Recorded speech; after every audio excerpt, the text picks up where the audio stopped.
You've spent years trying to eliminate your chronic pain the traditional way, using medications, physical therapy, surgeries. But while you fought against the pain, trying to defeat it, it only got stronger. Ancient Buddhist monks already knew that resistance against pain is exactly what keeps it trapped in your body. They discovered that when you stop fighting and start observing your pain with compassion, without judgment, something profound changes in your nervous system. The pain might still be there, but you change your relationship with it. And that's how liberation begins. So prepare yourself for a night of deep rest. Position yourself comfortably. Open your mind to these timeless teachings. And let this video be your guide as you prepare to sleep better than you have slept in a very long time. Subscribe to the channel. Leave your like and comment from which part of the world you are watching. Get comfortable and relax. Let's begin. Have you ever wondered why we experience physical pain? And why, for some people, it becomes a chronic, seemingly endless experience? For thousands of years, Buddhism has offered profound insights into the nature of pain that are now being validated by modern science. The ancient wisdom of Buddhist traditions provides a unique perspective that can transform our understanding of chronic pain and offer practical pathways to relief. In Buddhist philosophy, pain is recognized as an inevitable part of human existence. In fact, the very first teaching that Buddha offered after his enlightenment addressed this reality directly. Known as the First Noble Truth, it acknowledges that life inherently contains dukkha, often translated as suffering or dissatisfaction. This isn't meant to be pessimistic, but rather a realistic starting point for understanding our experience. Physical pain is part of this reality. But Buddhism makes an important distinction between the unavoidable physical sensations and the additional suffering we create through our mental resistance to these experiences. When we experience chronic pain, we're not just feeling the physical sensation itself, but also layers of emotional reactions, thoughts, and tensions that develop around the original pain. The Buddha described this as being struck by two arrows. The first arrow is the unavoidable physical pain, while the second arrow is our reaction to it. While we often can't avoid the first arrow, Buddhist practice aims to prevent the second arrow from causing additional suffering. According to Buddhist understanding, much of our chronic pain is amplified by the tension between our desire for permanence and the reality of impermanence. We want our bodies to remain healthy and pain-free indefinitely, and when they don't, we struggle against this reality. This resistance creates an additional layer of tension that can actually intensify and prolong our experience of pain. Ancient Buddhist texts like the Satipatthana Sutta offer specific methods for observing painful sensations without intensifying them through excessive identification. When we closely observe our experience of pain with mindful awareness, we begin to notice that what we call pain isn't actually a solid, unchanging thing. Rather, it's a constantly changing flow of sensations that includes moments of intensity, but also moments of less intensity, or even brief absences of pain that we typically overlook. The Buddhist tradition encourages us to understand three fundamental characteristics of existence that relate directly to our experience of pain. First is anicca, or impermanence, the recognition that all sensations, including pain, are constantly changing and not permanent. Second is dukkha, the unsatisfactory nature of experience when we cling to it. Third is anatta, or non-self, the understanding that our experiences, including pain, don't define who we essentially are.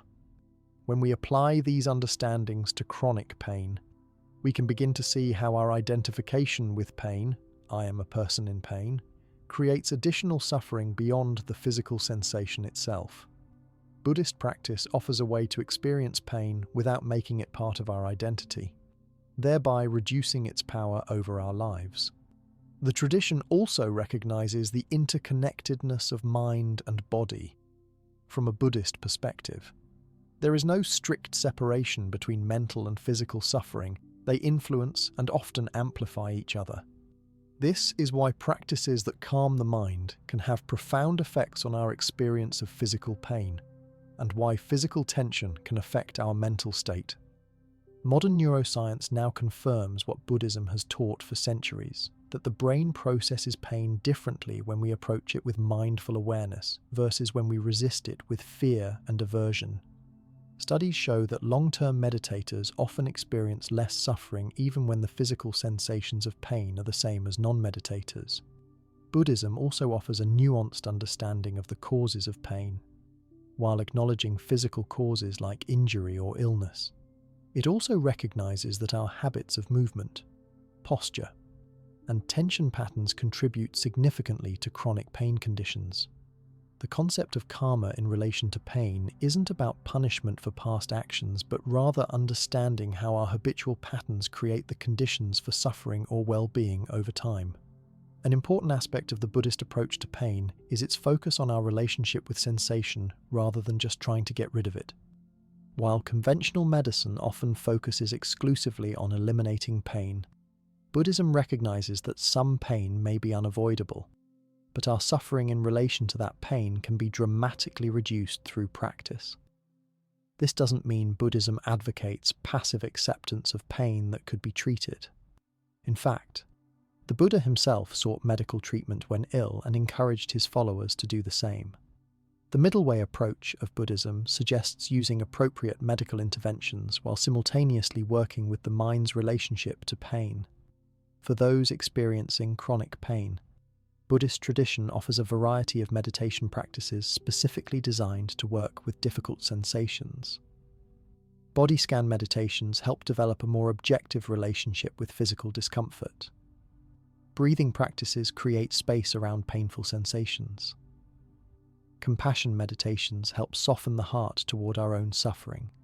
One powerful aspect of Buddhist practice for chronic pain involves learning to deconstruct the experience into its components: the raw physical sensation, the emotional reaction to it, the thoughts about it, and the stories we tell ourselves about what it means.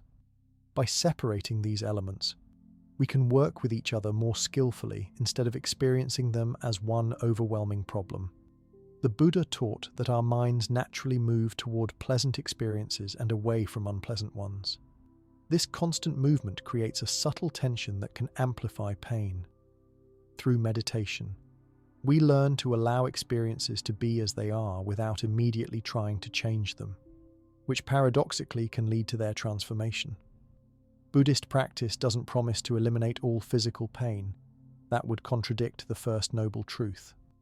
Instead, it offers something perhaps more valuable: the ability to experience pain without the additional suffering of resistance, fear, catastrophizing, and identity formation around the pain. This skill allows people with chronic pain conditions to reclaim their lives and find joy even when some pain persists. Many people who apply Buddhist principles to chronic pain report that while the physical sensation might still be present to some degree, their suffering is dramatically reduced, allowing them to participate more fully in life despite the pain. This transformation of our relationship with pain represents the essence of the Buddhist approach, not necessarily eliminating all pain, but finding freedom even in its presence. Mindfulness and body awareness as relief tools. Imagine having a toolbox specifically designed to help you manage chronic pain, not just medications or physical therapies, but practices that empower you to work directly with your own mind and body. This is exactly what mindfulness and body awareness offer: powerful, evidence-based approaches that originated in Buddhist traditions but have now been validated by modern science as effective interventions for chronic pain. Mindfulness, known as sati in the ancient Pali language, involves developing moment-to-moment awareness of our experiences without judgment. When applied to chronic pain, this practice allows us to observe physical sensations with a kind of objective curiosity rather than immediate reactivity. It's about noticing the difference between the raw sensations themselves and our habitual responses to them: the tensing up, the anxiety, the stories about what the pain means and how long it might last. Scientific research has dramatically validated this approach. Studies conducted at major universities and medical centers show that regular mindfulness practice can significantly reduce the perceived intensity of chronic pain by altering the way the brain processes pain signals. Brain imaging studies reveal that experienced meditators actually process pain differently, showing less activity in areas associated with pain suffering while maintaining awareness of the sensations themselves. One particularly effective mindfulness technique for people with chronic pain is the body scan practice. This involves systematically moving your attention through different parts of your body, observing sensations with curiosity and without judgment. The practice teaches the mind to observe the body's experience systematically and with equanimity, rather than immediately reacting with aversion to uncomfortable sensations. Through regular practice of the body scan, people with chronic pain develop the ability to notice subtle patterns of tension that often accompany and amplify painful states. We often unconsciously brace against pain, tensing muscles around painful areas, holding our breath, or adopting protective postures that eventually create secondary pain problems. Mindfulness helps us recognize these patterns so we can consciously release unnecessary tension. One of the most valuable aspects of mindfulness for pain management is the development of what's sometimes called pain literacy, the ability to distinguish between the primary physical sensation and the layers of emotional reaction, thoughts, and bodily responses that accompany it. Research shows that this skill alone can reduce pain intensity by 20 to 30% in many individuals. Regular mindfulness practice also helps develop the capacity to separate physical pain from emotional suffering. While the sensation itself might remain, the fear, anxiety, frustration, and depression that often accompany chronic pain can be significantly reduced. This distinction between pain and suffering is central to the Buddhist understanding, but has now been validated by clinical research as well. Many people with chronic pain develop what pain researchers call catastrophizing, a tendency to focus on worst-case scenarios and interpret pain in the most negative possible light.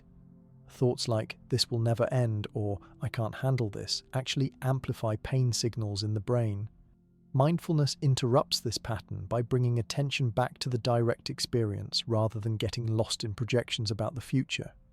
Body awareness practices take mindfulness a step further by specifically developing a refined sensitivity to bodily sensations. In these practices, we learn to notice subtle aspects of our physical experience that typically remain below the threshold of conscious awareness: the quality of our breathing, minor fluctuations in balance, areas of ease alongside areas of tension. This heightened body awareness allows people with chronic pain to notice early warning signs before pain escalates to severe levels. Many pain conditions follow predictable patterns, but we often miss the early signals because our awareness of the body is relatively undeveloped. Regular body awareness practice allows for earlier intervention, whether that means changing position, applying self-massage techniques, or using specific breathing methods to prevent pain from intensifying. The breath becomes a particularly powerful tool in mindfulness-based approaches to pain management. By learning to observe and gently influence the breath, we can directly affect the autonomic nervous system, shifting from the stress response that often accompanies and amplifies pain toward the relaxation response that supports healing. Simple breathing techniques like extending the exhale or breathing diaphragmatically can reduce pain intensity within minutes. Body awareness also helps identify what pain researchers call pain triggers, specific movements, postures, or activities that tend to worsen pain. With refined awareness, people can modify these movements or find alternatives that accomplish the same goals without exacerbating pain. This isn't about avoiding activity, but rather finding more skillful ways to remain active despite chronic pain conditions. One of the most powerful aspects of mindfulness and body awareness practices is their accessibility. While medications and medical procedures typically require prescriptions, appointments, and significant expense, these awareness practices can be done anywhere, anytime, at no cost. This gives people with chronic pain a degree of autonomy in their pain management that few other approaches offer. The effectiveness of these approaches is enhanced through regular practice. Just as physical exercise builds muscle over time, mindfulness and body awareness are skills that develop gradually with consistent application. Many people report that while benefits may be subtle at first, with regular practice they become more pronounced and reliable tools for pain management. Clinical applications of mindfulness for chronic pain have become increasingly sophisticated. Programs like mindfulness-based stress reduction, MBSR, and mindfulness-based pain management, MBPM, offer structured 8-week courses specifically designed for people with chronic pain conditions. Research shows these programs can reduce pain intensity, improve physical functioning, reduce dependency on pain medication, and significantly enhance quality of life. What makes these approaches particularly valuable is that they work well alongside conventional medical treatments. Unlike some alternative approaches that might conflict with medical care, mindfulness and body awareness can enhance the effectiveness of medications and other interventions while also providing tools for when those interventions reach their limits. The practices also address one of the most challenging aspects of chronic pain, the sense of helplessness and loss of control that many experience. By providing practical tools that individuals can apply themselves, mindfulness and body awareness restore a sense of agency in the face of pain. This psychological benefit alone can significantly improve quality of life for those with chronic conditions. For many people, these practices become not just pain management techniques but gateways to a more mindful approach to life in general. The same skills that help manage pain, present moment awareness, non-reactivity, compassionate attention, enhance relationships, work performance, and overall well-being. What begins as a response to suffering often becomes a pathway to a more fulfilling life, regardless of pain levels. These mindfulness and body awareness practices have profound roots in traditional Buddhist meditation systems. One of the most comprehensive and time-tested approaches is Vipassana meditation, which takes the principles we've discussed and develops them into a complete system for transforming our relationship with physical pain and suffering. Vipassana meditation, often translated as insight meditation, represents one of the oldest and most systematic approaches to mindfulness practice preserved in the Buddhist tradition. While mindfulness in general helps us be present with our experience, Vipassana specifically trains us to observe all bodily sensations, including pain, as impermanent phenomena that naturally arise and pass away. This ancient technique offers a structured approach to developing the skills that research has shown can dramatically change how we experience chronic pain. The word Vipassana literally means seeing clearly, or seeing things as they really are, which precisely describes what this practice helps us develop in relation to pain. Rather than seeing pain as a solid, permanent problem happening to us, Vipassana trains us to observe it as a flowing process of changing sensations that we can relate to with greater objectivity and less reactivity. The traditional approach to Vipassana involves systematically observing all sensations throughout the body with an attitude of equanimity, neither craving pleasant sensations nor having aversion to unpleasant ones. This equanimity becomes particularly valuable when working with chronic pain. Most of us automatically resist painful sensations, creating tension and stress that actually amplify the original discomfort. Through Vipassana practice, we gradually learn to be present with pain without adding this layer of resistance. During intensive Vipassana retreats, practitioners often sit in meditation for many hours each day, which inevitably brings up physical discomfort and sometimes significant pain. While this might sound counterproductive for someone already experiencing chronic pain, it actually creates a controlled environment to learn how to work skillfully with discomfort. Many people with chronic pain conditions report that these retreats become transformative laboratories for changing their relationship with pain. One of the core insights that emerges through Vipassana practice is that what we experience as pain is not actually a single, solid thing. When observed with refined attention, pain reveals itself as a complex flow of different sensations, perhaps throbbing, burning, tightness, or pressure, that change from moment to moment. There might be temperature sensations, vibration, or pulsing. By breaking down the seemingly solid experience of pain into these component sensations, we begin to relate to it differently. This process of deconstructing pain through careful observation is supported by modern pain science. Researchers now understand that pain is not simply a one-to-one signal of tissue damage, but rather a complex experience constructed by the brain based on many inputs. Vipassana practice gives us direct experiential access to this construction process, allowing us to influence how pain is assembled in our awareness. The technique also reveals the mental components that contribute to physical pain.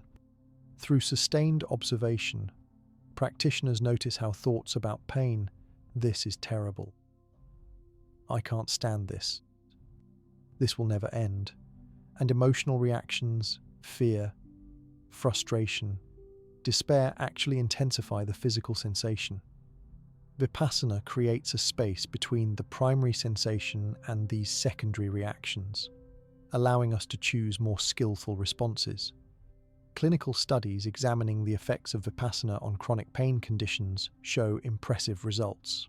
Regular practitioners develop enhanced ability to modulate attention, shifting focus away from pain when appropriate, while also developing greater capacity to be present with pain without emotional reactivity when necessary. This flexibility of attention is a key skill for living well despite chronic pain. The practice also develops what scientists call pain acceptance, not a passive resignation, but an active, engaged acknowledgement of pain that paradoxically reduces suffering. Research shows that pain acceptance is one of the strongest predictors of quality of life in people with chronic pain conditions, often more important than the intensity of the pain itself. Vipassana meditation systematically develops the mental qualities that enhance pain tolerance and reduce suffering. It strengthens concentration, which helps prevent the mind from elaborating painful sensations into catastrophic narratives.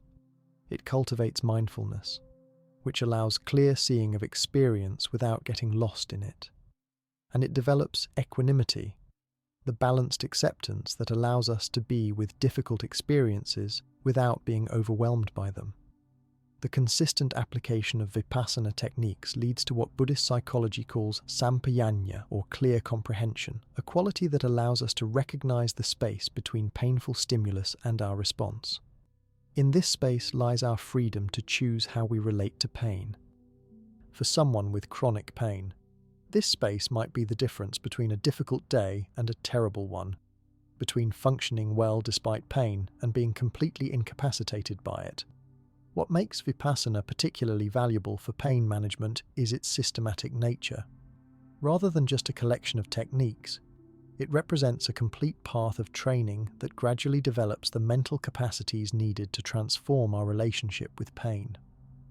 This systematic approach means that even people with severe chronic pain can begin with manageable steps and gradually develop more profound capacities for working with their condition.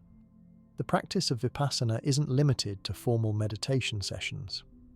After developing the basic skills, practitioners learn to apply these same principles of mindful observation throughout daily activities. This means that pain management becomes integrated into everyday life rather than something separate that requires stepping away from normal activities. Many hospitals and pain clinics now offer programs based on these principles, though they might use terms like mindfulness-based pain management rather than Vipassana. The secular adaptations make these powerful practices accessible to people of all backgrounds while maintaining the essential components that make them effective for pain transformation. The Buddhist understanding of pain that underlies Vipassana practice offers another crucial insight: the intimate connection between mental suffering and physical pain. While modern Western medicine has traditionally treated mind and body as separate domains, the Buddhist perspective recognizes them as inseparable aspects of a unified experience. This understanding opens new possibilities for addressing chronic pain by working with the mind-body relationship. From the Buddhist perspective, mental and physical pain are not just connected, they are part of a continuous feedback loop where each influences and often amplifies the other. This isn't just an ancient philosophical concept. It's increasingly validated by modern neuroscience, which shows how mental states directly affect our experience of physical pain and how physical pain influences our mental well-being. Buddhism understands the human being as a psychophysical system where mind and body are not two separate entities but different aspects of a unified process. This perspective is captured in the Buddhist concept of the five aggregates: form, including the physical body; sensation; perception; mental formations; and consciousness, which together constitute our moment-to-moment experience. When we experience chronic pain, the physical sensation itself, which belongs to the aggregate of form and sensation, is just one element of our suffering. The way we perceive that sensation, the thoughts and emotions we generate about it, mental formations, and how we bring it into our awareness, consciousness, are equally important components of the overall experience. This explains why two people with objectively similar physical conditions can have radically different experiences of pain and suffering. The Buddha described this relationship with a powerful metaphor about two arrows. The first arrow represents the unavoidable physical pain that comes with having a body, the natural discomfort of illness, injury, or aging. The second arrow represents our reaction to that pain, the resistance, fear, anger, or despair that we add to the original sensation. The Buddha taught that while we often cannot avoid the first arrow, we can learn to stop shooting ourselves with the second arrow of mental suffering. This understanding has profound implications for chronic pain management. It suggests that while we should certainly address the physical aspects of pain with appropriate medical treatment, we must also work with the mental components that often amplify and perpetuate suffering. Anxiety, depression, catastrophizing, and fear about pain have been shown in numerous studies to increase both the intensity and duration of painful episodes. Buddhist contemplative practices like the Four Foundations of Mindfulness offer a systematic approach to observing how negative thoughts and emotions create additional physical tension that overlays the original pain. Through these practices, we learn to recognize in real time how thoughts like "this pain is unbearable" or "this will never end" create immediate physical responses, muscle tensing, shallow breathing, increased heart rate that actually intensify the pain we're experiencing. Conversely, the Buddhist tradition also recognizes that physical pain affects our mental state. Chronic pain naturally tends to narrow our focus, drain our emotional resources, and make it difficult to maintain positive mental states. This is why Buddhist practice includes specific techniques for cultivating positive mind states like joy, compassion, equanimity, and loving kindness, which can create an internal environment more conducive to healing and pain relief. Modern research strongly supports this approach. Studies show that depression and anxiety can increase pain sensitivity and reduce pain tolerance. Negative emotions have been shown to activate the same brain regions involved in processing physical pain. And psychological interventions that address catastrophizing thoughts and fear avoidance behaviors often reduce pain intensity even without any direct physical treatment. The Buddhist tradition offers particularly nuanced insights into how different mental states affect our experience of pain. States of mind characterized by craving and aversion, wanting things to be different than they are, create a subtle but persistent tension that manifests physically and can amplify pain. States of delusion or confusion, where we don't clearly understand what's happening in our experience, can lead to maladaptive responses that worsen pain over time. By contrast, states of mind characterized by generosity, ethical conduct, patience, and wisdom tend to create conditions where pain, while still present, causes less suffering. These positive mental states don't just feel better subjectively, they create measurable changes in the body, including reduced inflammation markers, lower stress hormones, and altered pain processing in the brain. This mind-body relationship explains why practices like meditation, which work primarily with the mind, can have such profound effects on physical pain. It's not just about distraction or relaxation, though these are beneficial side effects. These practices actually change how the brain and nervous system process pain signals, how the body responds to those signals, and how we interpret and relate to the overall experience. The Buddhist perspective encourages us to observe this mind-body relationship with curiosity and without judgment, rather than feeling guilty about how our thoughts might be affecting our pain, which would just add another layer of suffering. We can simply notice the connections with interest. When that worried thought arose, my shoulder immediately tensed. Interesting. This observational stance gives us valuable information we can use to interrupt cycles of escalating pain.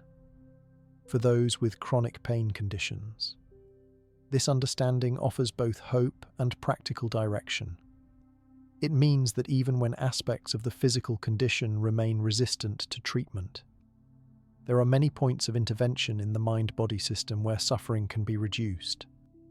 By working skillfully with attention, perception, thought patterns, and emotional responses, people with persistent pain can significantly improve their quality of life. The Buddhist approach doesn't ask us to pretend pain isn't there or to force positive thinking. Instead, it invites an honest, compassionate acknowledgement of our experience exactly as it is, while recognizing that how we relate to that experience mentally makes a tremendous difference in how much we suffer. This balanced perspective avoids both the trap of denying physical reality and the trap of being completely identified with our pain. Modern healthcare is increasingly recognizing the wisdom of this integrated approach. Multidisciplinary pain clinics now routinely address both physical and psychological aspects of pain. Techniques derived from Buddhist practice, like mindfulness-based interventions, are increasingly considered standard care for chronic pain conditions rather than alternative approaches. What makes the Buddhist perspective particularly valuable in addressing the mind-body relationship in pain is its depth and sophistication. Rather than offering simplistic solutions, just think positive thoughts. It provides a comprehensive understanding of how different aspects of mind and body interact, along with specific, testable practices for working with these interactions skillfully. The Buddhist perspective on the mind-body connection offers several practical approaches for working with pain, and perhaps none are as immediately accessible and effective as breathing techniques. Throughout Buddhist traditions, conscious breathing serves as both the foundation and the daily practice for transforming our relationship with physical discomfort. Conscious breathing, known as anapanasati in the ancient Pali language, functions as a powerful anchor that allows the mind to remain present with painful experiences without becoming overwhelmed by them. When pain arises, our natural tendency is often to hold the breath or breathe in shallow, irregular patterns. This breathing pattern actually signals danger to the nervous system, triggering stress responses that increase muscle tension and amplify pain signals. By consciously working with the breath, we can interrupt this cycle and create conditions more favorable for relief. Deep, slow breathing techniques stimulate the parasympathetic nervous system, often called the rest and digest response, which counteracts the stress response that frequently intensifies pain perception. When we breathe slowly and deeply, the body receives a powerful signal that it's safe to relax, which naturally reduces the production of stress hormones like cortisol and adrenaline that can make pain feel worse. The Buddha himself taught specific breathing practices for working with physical discomfort. In the Anapanasati Sutta, he instructs practitioners to be aware of the entire body while breathing, and to consciously calm bodily formations with each breath. This process of bringing calm awareness to areas of tension or pain through the breath has been refined over centuries of practice and now forms the core of many Buddhist approaches to pain management. advanced breathing practices found in Tibetan Buddhism, sometimes called pranayama, teach practitioners how to direct vital energy, prana, to specific areas of the body affected by chronic pain. These techniques involve visualizing the breath as healing energy or light that flows directly to painful areas, dissolving blockages and bringing relief. While these practices might sound esoteric, they've been used successfully for centuries and are now being studied by researchers interested in how directed attention affects pain processing in the brain. One particularly effective breathing technique for pain relief is the three-part breath, which involves inhaling sequentially into the abdomen, chest, and upper chest, and then exhaling in the reverse order. This technique promotes deep relaxation of muscles that are frequently tense in people with persistent pain. The physical expansion of the abdomen during deep breathing also provides a gentle internal massage to organs and can help release tension in the diaphragm, which often becomes constricted during chronic pain. Buddhist practitioners learn to observe how breathing naturally changes in response to pain, typically becoming shallow, fast, or irregular. By using this awareness as feedback, we can consciously intervene to break the cycle of tension pain, more tension that perpetuates physical suffering. Simply observing several breaths without trying to change them often reveals patterns we weren't aware of, perhaps holding the breath when pain spikes, or breathing primarily into the upper chest rather than the abdomen. The Buddha taught that the quality of our breathing directly reflects and influences our mental state. When the breath is agitated, the mind tends to be agitated. When the breath is calm, the mind tends toward calmness. This understanding gives us a direct access point for working with pain. By intentionally calming and regulating the breath, we can influence both our physical tension levels and our mental relationship with pain. A simple but powerful breathing technique used in Buddhist traditions involves counting the breath, perhaps to the count of 4 on the inhale and 6 on the exhale. This slight extension of the exhale has been shown to particularly activate the parasympathetic nervous system, producing a natural relaxation response. The counting also gives the mind something neutral to focus on, temporarily creating space from the experience of pain without denying or suppressing it. Another approach involves breathing into areas of discomfort or pain, rather than avoiding attention to painful areas, which often creates additional tension.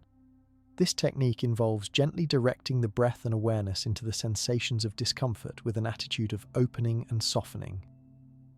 Many practitioners report that this counterintuitive approach, moving awareness toward pain rather than away from it, often leads to a release of tension and sometimes surprising relief.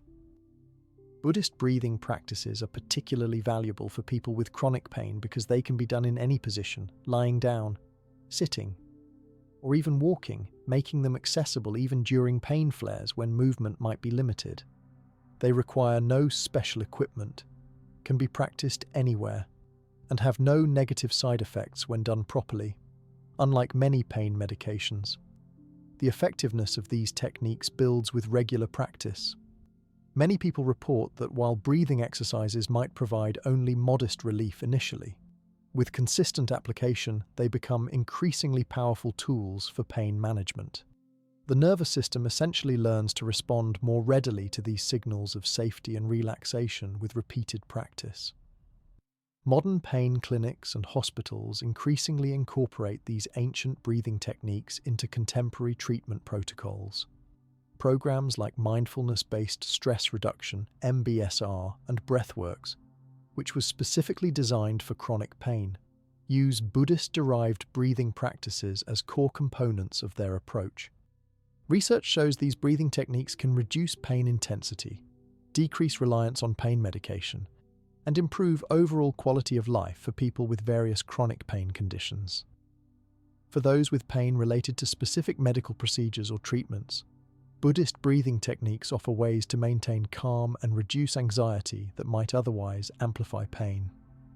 Studies show that conscious breathing before, during, and after medical procedures can significantly reduce both pain intensity and the need for pain medication afterward.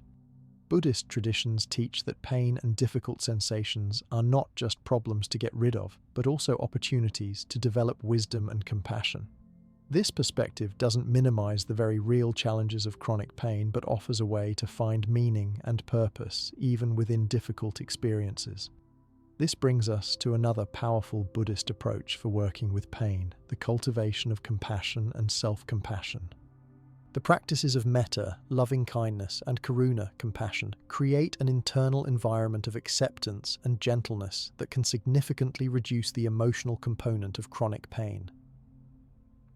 When we're in pain, our natural tendency is often to meet that experience with frustration, anger, or despair. Why is this happening to me? Or, I can't stand this anymore. These responses, while completely understandable, actually create an additional layer of suffering beyond the physical sensation itself. Buddhist compassion practices offer an alternative response. Instead of meeting pain with aversion, we learn to surround the experience with kindness and care. This shift might seem subtle, but neuroscience research shows it creates profound changes in how the brain processes pain. Cultivating self-compassion activates the caregiving and attachment systems in the brain, releasing oxytocin and natural opioids that directly reduce pain intensity. When we face chronic pain with self-compassion instead of self-criticism, replacing thoughts like, "Why can't I get better?"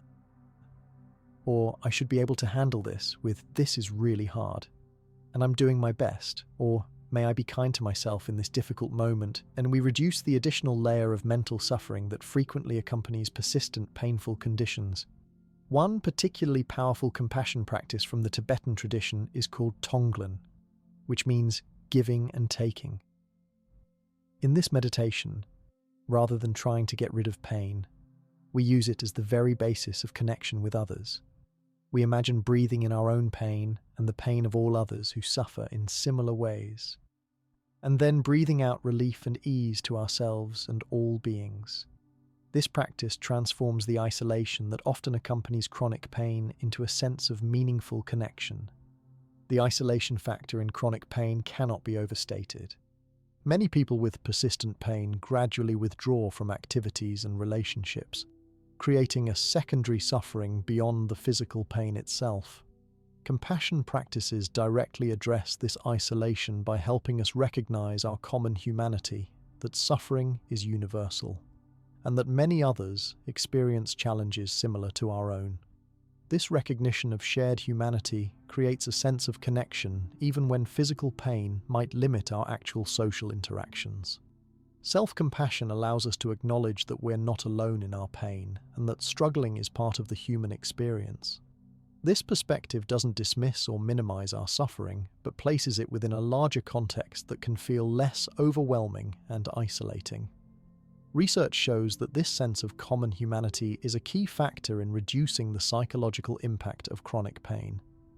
By developing compassion for our own difficulties, we learn to approach pain with gentle curiosity rather than aversion. Instead of immediately trying to escape the experience, which often creates additional tension that worsens pain, we create space to observe it with kindness.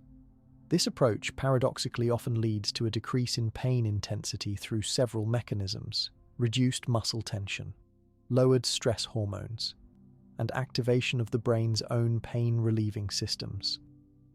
Studies conducted at major universities show that formal compassion meditation practices can create measurable changes in pain perception in as little as 3 months, little as 2 weeks of regular practice. Participants in these studies typically report not just decreased pain intensity, but also less emotional reactivity to pain and greater ability to function despite some continuing discomfort. Self-compassion also helps us navigate the complex emotions that often accompany chronic pain. Many people experience guilt about limitations, grief over lost abilities, or anger at healthcare systems that may have failed them. Rather than suppressing these emotions, which can intensify physical pain or being overwhelmed by them, self-compassion allows us to acknowledge and hold these feelings with kindness, creating space for them to naturally process and release. The practice of self-compassion is particularly important when working with pain conditions that don't respond completely to treatment, which is common with many chronic pain syndromes. When full recovery isn't immediately possible, compassion helps us work skillfully with our current reality rather than exhausting ourselves fighting against what is. This doesn't mean giving up on improvement, but rather finding a balanced approach that includes both seeking appropriate treatment and accepting our present experience with kindness. Many people with chronic pain report that developing self-compassion was a turning point in their relationship with pain. While the physical sensation might still be present, the suffering associated with it, the resistance, fear, and self-criticism often diminishes dramatically. This shift allows for greater quality of life even when some pain persists. Compassion practices also help us work more effectively with healthcare providers.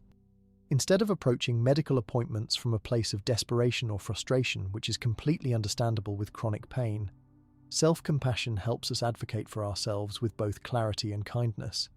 This balanced approach often leads to more productive healthcare interactions and better treatment outcomes for those struggling with pain conditions.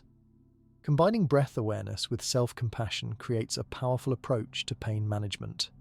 These practices complement each other naturally. The breath provides an anchor for present moment awareness, while compassion brings warmth and kindness to what we find in that present moment.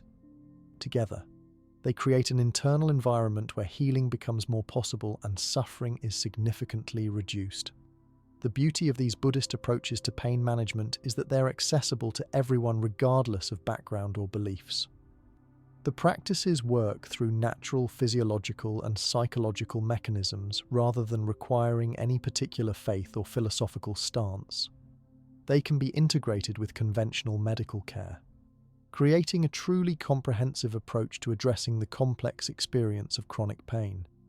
These compassion-based approaches to pain management naturally lead us to another core Buddhist principle that transforms our relationship with pain: the practice of non-resistance and acceptance.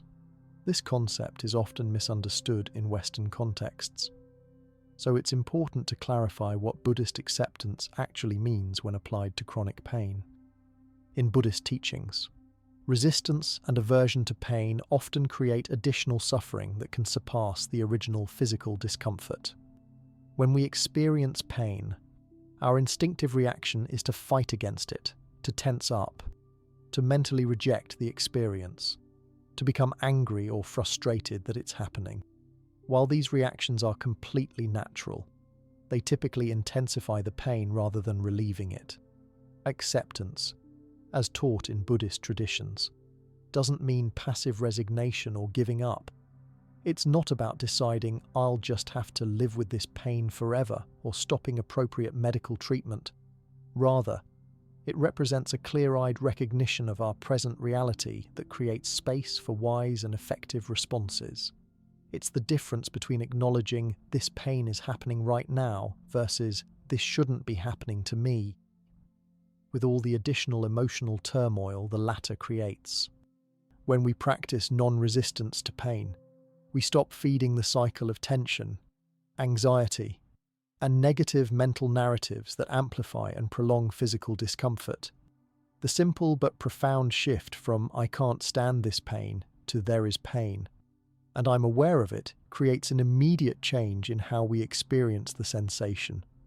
The pain might still be there, but our relationship with it transforms. Clinical research strongly supports this approach. Studies conducted with chronic pain patients show that those who develop acceptance report significantly less disability, better emotional functioning, and higher quality of life compared to those who continue to fight against their pain, even when the actual physical sensation remains similar in intensity. This research validates what Buddhist practitioners have known for centuries. Acceptance creates freedom even within difficult circumstances. The practice of non-resistance helps us distinguish between what pain specialists call primary and secondary pain. Primary pain is the direct physical sensation arising from injury, illness, or nervous system changes. Secondary pain encompasses all our reactions to that initial sensation: the muscle tension, anxiety, catastrophizing thoughts, and behavioral changes that develop around the original pain. While primary pain may sometimes be unavoidable, secondary pain is largely optional, though it requires practice and awareness to prevent it from arising habitually. Paradoxically, when we stop struggling against pain and cultivate an attitude of compassionate acceptance toward it, many people discover that the intensity of the pain naturally diminishes. This happens through several mechanisms. Muscle tension decreases, stress hormones reduce, blood flow improves, and the nervous system shifts from threat response to a more balanced state. The very effort of fighting pain often creates conditions that make pain worse. Buddhist non-resistance doesn't ask us to like pain or pretend it's pleasant. It simply invites us to stop adding layers of suffering through our resistance.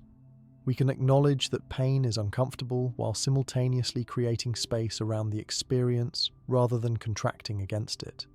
This spaciousness allows us to respond skillfully rather than react habitually. One way to practice non-resistance is to experiment with completely accepting a painful sensation for just 30 seconds. Often, we discover that what makes pain unbearable is not the sensation itself, but the fear that it will continue forever, the stories we tell about what it means, and our efforts to escape it. When we temporarily drop the struggle and simply allow the experience to be as it is, we frequently discover that it's more manageable than we feared. Learning to work with acceptance is a skill developed over time. It's normal to move back and forth between acceptance and resistance, especially when pain intensifies. With practice, we develop the ability to catch ourselves earlier in the cycle of resistance, returning more quickly to a state of acceptance that creates less suffering. This approach is particularly valuable for chronic pain conditions that don't fully respond to medical treatment. Many persistent pain syndromes involve changes in how the nervous system processes pain, creating conditions that may not completely resolve even with excellent medical care. In these situations, learning to relate differently to the pain becomes essential for reclaiming quality of life. The Buddhist practice of acceptance also extends to the emotions that arise around pain. Many people with chronic pain experience frustration, anger, grief, fear, or shame in relation to their condition. Accepting these emotions as natural responses rather than fighting against them or judging ourselves for having them creates a more compassionate internal environment where healing becomes possible. Working with acceptance doesn't mean abandoning efforts to improve our situation. In fact, true acceptance often clarifies what actions are most helpful because we're no longer making decisions from a place of panic or aversion. When we accept our current reality, we can see more clearly what steps might actually help rather than exhausting ourselves fighting against what's already happening. Many pain rehabilitation programs now incorporate acceptance-based approaches derived from Buddhist principles, including acceptance and commitment therapy, ACT, and mindfulness-based interventions. These approaches show excellent outcomes, often outperforming traditional pain management strategies that focus exclusively on pain reduction. The evidence suggests that accepting pain while pursuing meaningful activities despite some discomfort leads to better outcomes than making pain reduction the primary goal. Non-resistance and acceptance create the foundation for working skillfully with pain, but they become even more powerful when combined with another fundamental Buddhist teaching, the understanding of impermanence. This concept, known as anicca in the ancient Pali language, represents one of Buddhism's most profound insights into the nature of reality and one with particular relevance for those experiencing chronic pain. The principle of impermanence teaches that all phenomena, including painful sensations, are in constant flux and transformation. Nothing stays exactly the same from moment to moment, including what we experience as pain. This might seem obvious intellectually, but we rarely apply this understanding to our direct experience of physical discomfort. Instead, we tend to perceive pain as solid, static, and permanent, my constant back pain or my never-ending headache. When we apply mindful awareness to pain with an understanding of impermanence, we begin to notice something surprising. Even intense pain fluctuates in quality, intensity, and exact location from moment to moment. What seemed like a solid block of pain reveals itself as a flowing stream of changing sensations. This isn't just a philosophical perspective, but a direct observation available to anyone who pays close attention to their experience. Observing pain through the lens of impermanence doesn't make it immediately disappear, but it fundamentally changes our relationship with it. When we recognize that pain naturally rises and falls, we stop adding the additional suffering that comes from thoughts like, "This will never end," or "I'll always feel this way." These catastrophizing thoughts, which pain research has shown significantly amplify suffering, lose their power when we directly observe the changing nature of our experience. The understanding of impermanence allows us to notice the spaces between intense pain episodes that we might otherwise overlook. Many people with chronic pain tend to focus exclusively on pain peaks while failing to register moments of relative ease. By cultivating awareness of impermanence, we become more sensitive to the entire range of our experience, including the times when pain naturally diminishes, even briefly. This balanced awareness prevents pain from dominating our consciousness completely. Meditation practices specifically designed to observe impermanence, like Vipassana or insight meditation, train the mind to notice the arising, presence, and dissolution of all sensations, including painful ones. These practices develop our capacity to observe the constantly changing flow of bodily sensations without immediately identifying with them or reacting to them. With practice, we learn to relate to pain as a process rather than a thing, something that flows through our experience rather than defining who we are. The concept of impermanence also helps us work more skillfully with pain flares. Instead of seeing an increase in pain as evidence that everything is getting worse or I'll never improve, we can recognize it as a temporary fluctuation, just as previous flares have eventually subsided. This doesn't minimize the difficulty of pain intensification, but places it within the broader context of changing experience rather than seeing it as permanent deterioration. Scientific research increasingly supports the Buddhist understanding of impermanence as applied to pain. Studies using advanced brain imaging show that pain is not processed in a single brain region, but rather emerges from the dynamic interaction of multiple neural networks that change from moment to moment. Even chronic pain that seems constant is actually being recreated anew in each moment rather than continuing unchanged. Understanding impermanence can be particularly liberating when dealing with the emotions that accompany chronic pain. Feelings of despair, frustration, or hopelessness may arise intensely but will also change and pass if we don't cling to them or identify with them as permanent aspects of our experience. Recognizing the changing nature of emotional states helps prevent the downward spirals that often accompany pain flares. For practical application, we might spend a few minutes each day observing how pain naturally fluctuates even within a short period. Bringing curious attention to a painful area without trying to change anything, we might notice subtle shifts in intensity, quality, or precise location. Perhaps what felt like burning now includes some pressure or throbbing. Maybe the boundaries of the pain aren't as fixed as they first appeared. These observations aren't meant to discount the difficulty of pain, but rather to see its true nature more clearly.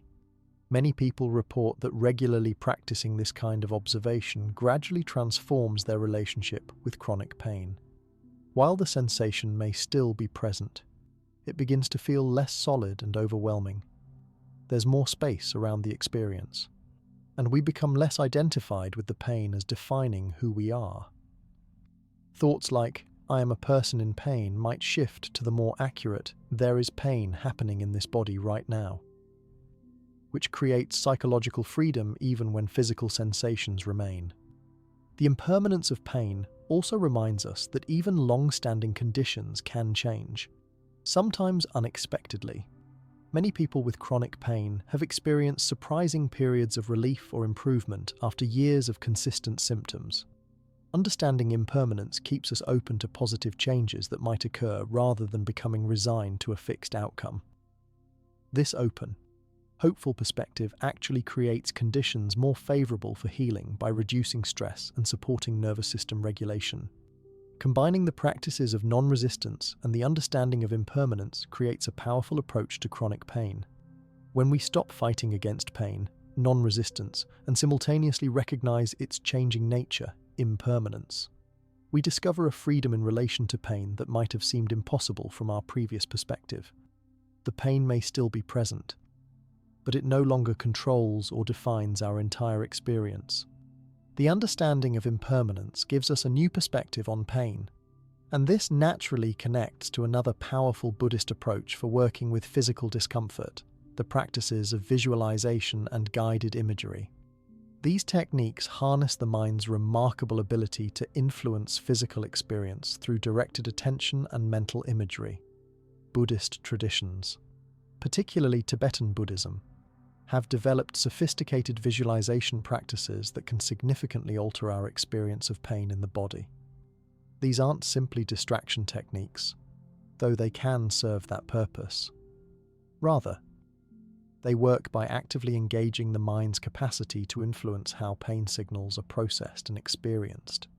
These practices recognize that pain isn't just a sensory experience, but also involves cognitive and emotional components that can be modified through skillful mental training.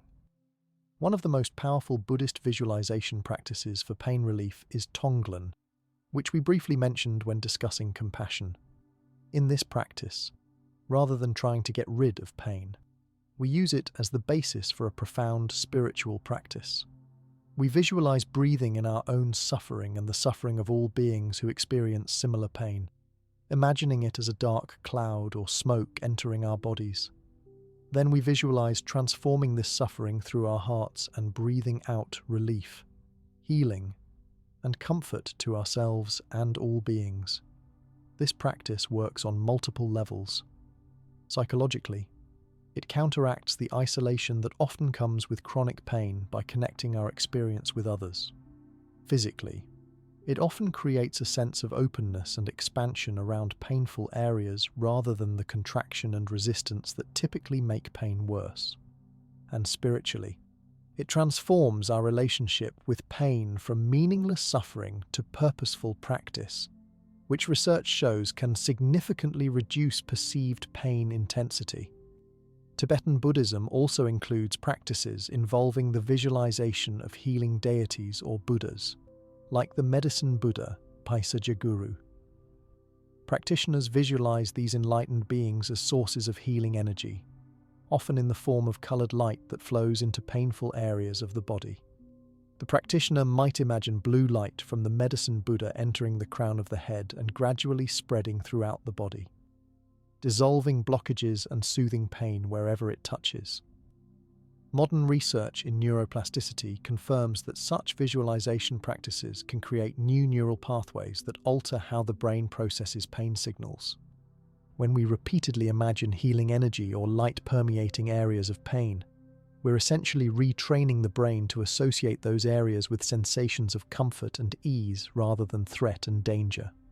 Over time, this can lead to measurable changes in pain perception. Buddhist guided imagery often incorporates elements of all five senses to create a more immersive and effective experience. A practitioner might visualize healing colors, hear sacred sounds or mantras, feel sensations of warmth or coolness, and even incorporate imagined tastes or smells that represent healing and comfort. This multi-sensory approach engages more areas of the brain, creating a richer experience that can more effectively influence pain perception. For people with chronic pain in specific body parts, Buddhist traditions offer visualization practices that involve mentally dissolving those areas into space or light. Rather than fighting against painful sensations, the practitioner imagines the boundaries of the solid body gradually dissolving, creating a sense of spaciousness where there was previously constriction and pain. This doesn't deny the physical reality, but offers a different way of relating to it that many find brings significant relief. These dissolution practices can be particularly helpful for pain conditions involving tension and constriction. By visualizing tight, painful areas becoming increasingly spacious and permeable, we counteract the natural tendency to tense around pain.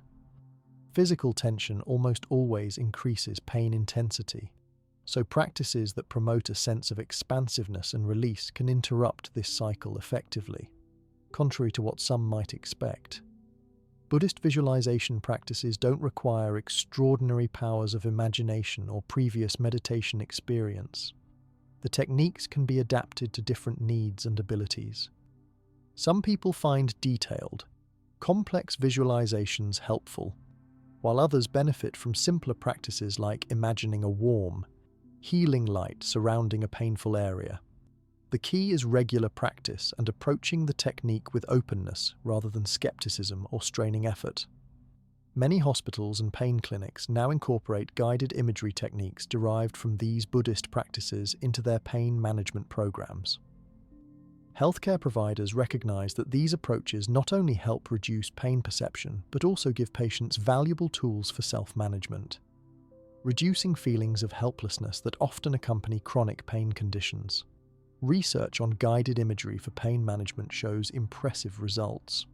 Studies demonstrate that regular practice can reduce pain intensity by 20 to 30% in many individuals, a rate comparable to some pain medications but without negative side effects. Additionally, these techniques often improve sleep quality, reduce anxiety, and enhance overall quality of life, addressing the multidimensional nature of chronic pain. For those new to visualization practices, starting with brief simple exercises is often most effective. Even spending just 5 minutes imagining gentle warmth or light flowing into a painful area can begin to create new associations and experiences. With regular practice, many people find they can generate these helpful mental images more quickly and with greater effect, especially during pain flares when they're most needed. The effectiveness of these visualization practices is enhanced when combined with the other Buddhist approaches we've discussed: mindfulness to notice pain without immediately reacting to it, compassion to bring kindness to the experience, acceptance to create space around pain rather than fighting it, and understanding impermanence to recognize the changing nature of all sensations. Together, these practices form a comprehensive approach to transforming our relationship with pain.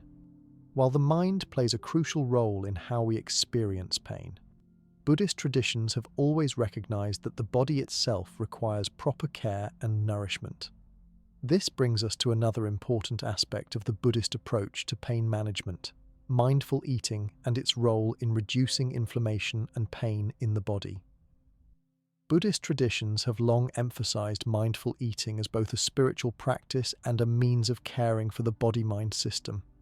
Many monasteries maintain specific guidelines about food preparation and consumption, recognizing that what we eat, how we eat it, and our mental state while eating all significantly impact our physical well-being, including our experience of pain. The connection between diet and chronic pain is increasingly supported by scientific research. Many painful conditions, including arthritis, back pain, fibromyalgia, and migraines, have inflammatory components that can be either improved or worsened by dietary choices. Buddhist dietary approaches, which often emphasize plant-based, minimally processed foods, naturally reduce intake of many pro-inflammatory substances that can exacerbate pain conditions.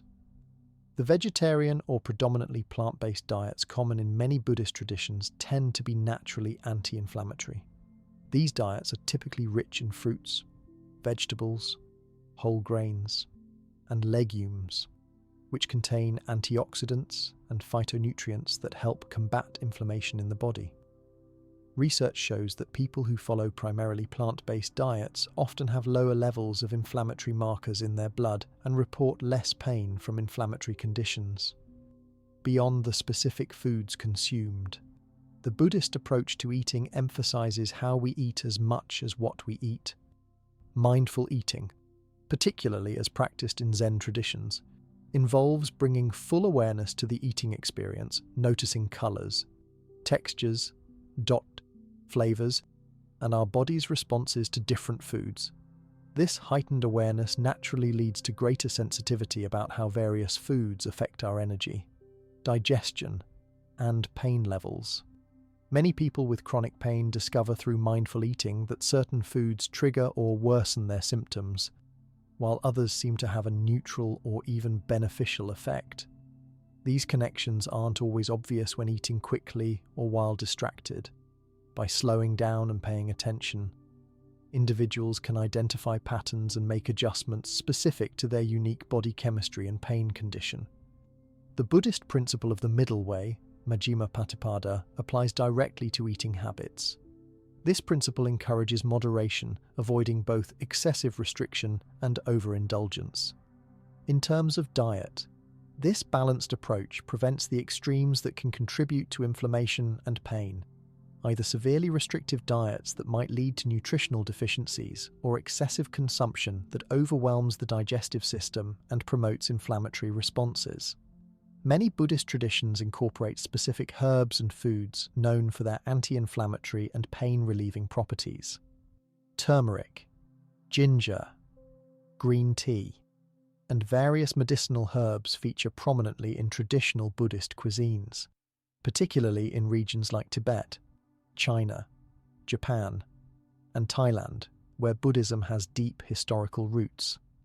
Modern scientific research has confirmed the anti-inflammatory effects of many of these traditional remedies, validating their role in pain management. Mindful awareness of when and how much we eat proves just as important as food choices themselves. Overeating creates additional stress on the digestive system and can increase systemic inflammation, while irregular eating patterns may disrupt the body's natural rhythms. Many Buddhist monasteries maintain regular eating schedules and avoid late-night meals, practices now supported by research in chrononutrition showing that consistent meal timing helps regulate inflammatory processes in the body.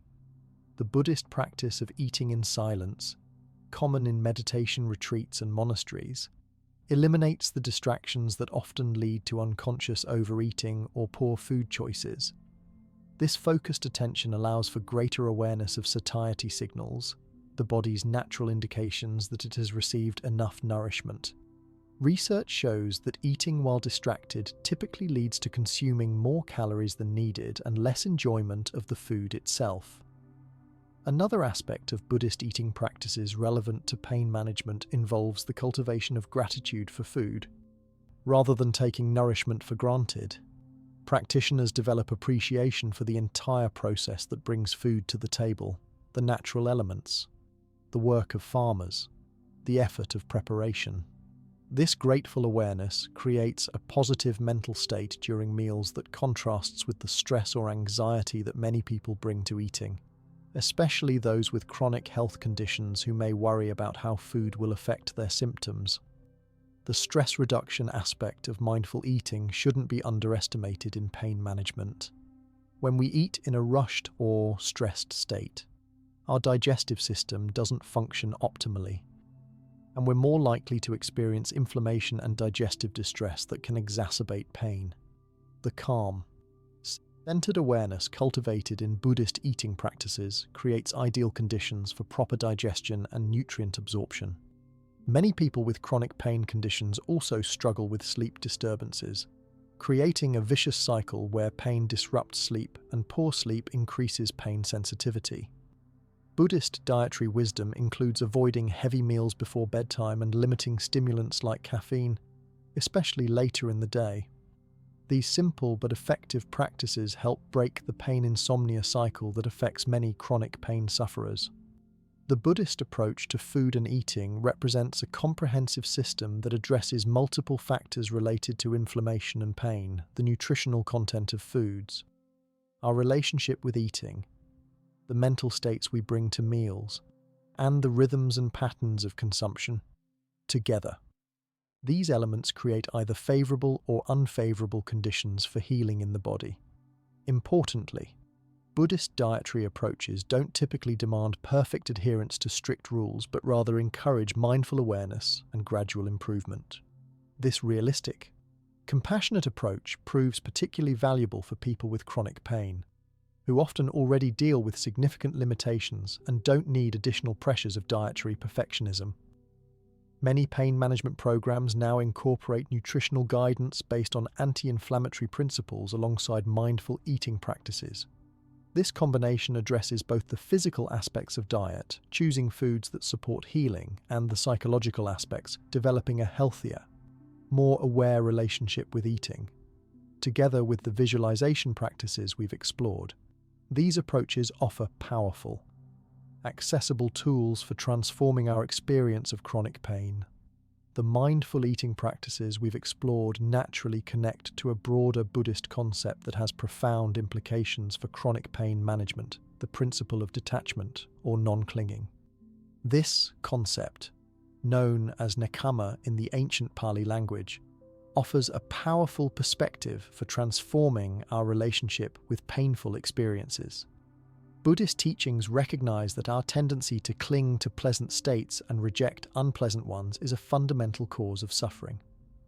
When we experience pain, our natural reaction is to desperately want it gone, to remember how things were before the pain started, and to fixate on returning to that pain-free state. This attachment to being pain-free can actually intensify our suffering beyond the physical sensation itself. By practicing detachment in relation to pain, we begin to hold the experience more lightly. Instead of identifying pain as my pain or my condition that defines who we are, we learn to observe it as an impersonal phenomenon happening in the body.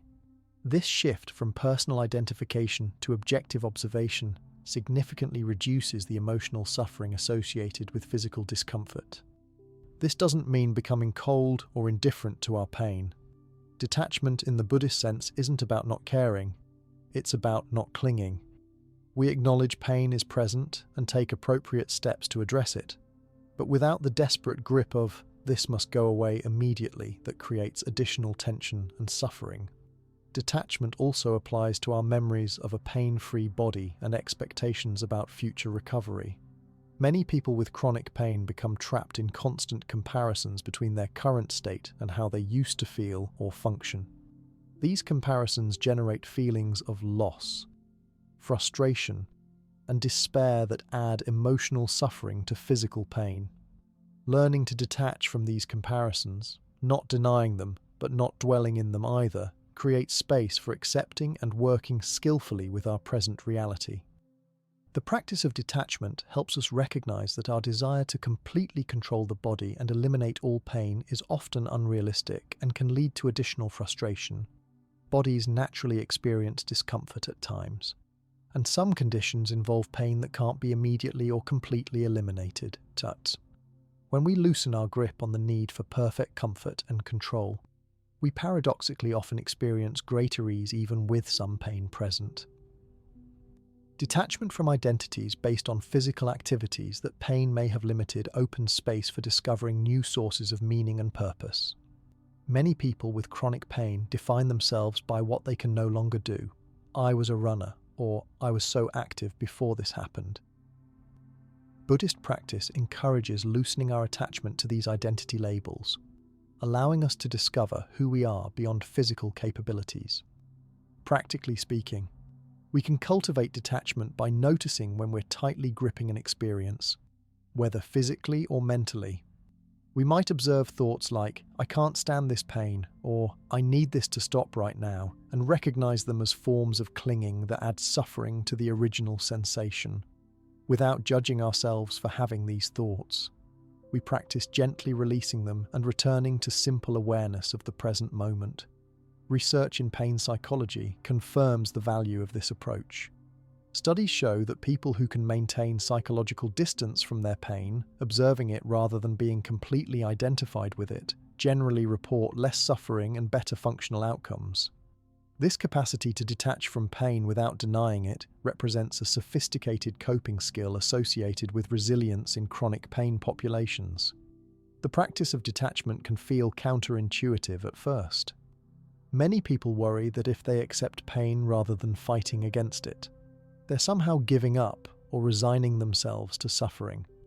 In reality, the opposite occurs. Releasing the struggle against what's already happening frees energy for constructive responses and often reduces the intensity of pain itself.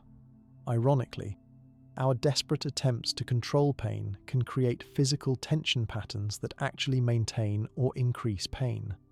When we practice detachment, letting go of the need for complete control, the nervous system often naturally shifts toward a more balanced state where pain signals may naturally diminish. Many people report that when they stop fighting so hard against pain, they experience unexpected relief. Another aspect of detachment involves releasing our grip on what pain means. We often attach catastrophic meanings to pain. This means I'm getting worse, or this pain means I'll never enjoy life again. Buddhist practice helps us recognize these meanings as mental constructions rather than objective truths. By holding interpretations more lightly, we prevent pain from becoming overwhelming through the stories we tell ourselves about it. Detachment doesn't happen all at once, and the process isn't linear. We might practice skillful detachment during milder pain but find ourselves desperately clinging when pain intensifies. This is normal and requires patient practice rather than self-criticism. Each time we notice clinging and gently release it, we strengthen our capacity for a more balanced relationship with pain. The Buddhist understanding of detachment connects directly to another powerful tool for transforming our experience of pain, the use of mantras and healing sounds. These practices, which engage the sense of hearing and the power of vibration, offer yet another approach to working skillfully with physical discomfort. Mantras, sacred sounds, words, or phrases repeated as objects of concentration have been used for thousands of years across Buddhist traditions as tools for transformation. Far from being merely devotional formulas, mantras like Om Mani Padme Hum function as sophisticated sound technologies that can induce altered states of consciousness where pain perception is significantly reduced. The rhythmic, repetitive recitation of mantras generates sound waves that can actually interfere with pain signals, creating a kind of beneficial noise in the nervous system that makes it harder for pain messages to dominate. Additionally, mantra recitation induces a meditative state where the mind becomes less fixated on painful sensations and more immersed in the sound and vibration of the practice. Scientific studies demonstrate that the prolonged vocalization involved in mantra recitation stimulates the vagus nerve, the main communication pathway of the parasympathetic nervous system. This stimulation activates the body's relaxation response, reducing muscle tension that often accompanies and amplifies chronic pain.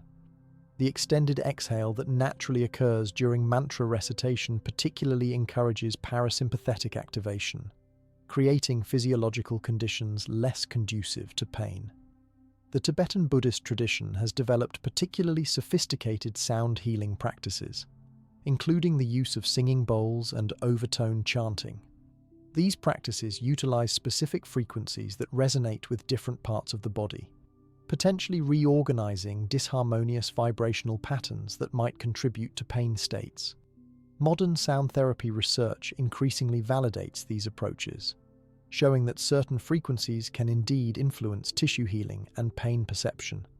Mantras work beyond their physical sound properties through the intention and symbolism they carry. For example, the mantra Om Mani Padme Hum embodies the quality of compassion. When recited with understanding and focus, it helps cultivate a compassionate internal environment that can significantly alter how we experience painful sensations. The meaning associated with the mantra becomes a focal point that shifts attention from pain to more constructive mental states. In Japanese Buddhism, the recitation of sutras like the Heart Sutra is considered to have healing properties, while the philosophical content itself can transform how we relate to suffering. The vibrational qualities of the chanting also create physiological changes that can alleviate pain. The combination of meaningful content with rhythmic sound creates a particularly powerful intervention for pain management. For practical application, Mantras offer advantages that make them accessible even during significant pain episodes. Unlike some meditation practices that require sustained concentration, mantra recitation provides a clear, simple focus that the mind can return to repeatedly, making it suitable for times when pain makes concentration difficult. The sound itself creates a kind of anchor that prevents the mind from spiraling into negative thought patterns about pain. Different Buddhist traditions recommend various approaches to mantra practice. Some emphasize silent repetition, which can be done anywhere without drawing attention. Others recommend voiced practice, which engages the body more directly through vibration. Some traditions use mantra beads, similar to rosaries, to track repetitions and provide tactile focus. These various methods can be adapted based on individual preferences and circumstances. For those unfamiliar with traditional Buddhist mantras, even simple sounds like a prolonged om or a basic phrase like peace or ease can serve a similar function. The key elements are rhythm, repetition, and resonance, combined with focused attention on the sound. This accessibility makes mantra practice available to anyone, regardless of their familiarity with Buddhist traditions. The effectiveness of mantras for pain management builds with regular practice. Many people find that while mantras offer some immediate relief through the physiological changes they induce, their power grows substantially when incorporated into daily practice. The mind and nervous system become conditioned to associate the mantra with states of calm and comfort, eventually responding more quickly and deeply to the practice. Sound healing practices extend beyond mantras to include listening to beneficial sounds. The deep, resonant tones of Tibetan singing bowls, for example, create sound waves that many people report can be felt moving through areas of pain, sometimes creating temporary relief or altered sensations that interrupt pain patterns. These acoustic experiences offer another avenue for working with pain that doesn't require mental concentration or physical movement. Research into sound healing shows particularly promising results for conditions involving nervous system sensitization, like fibromyalgia and chronic regional pain syndrome.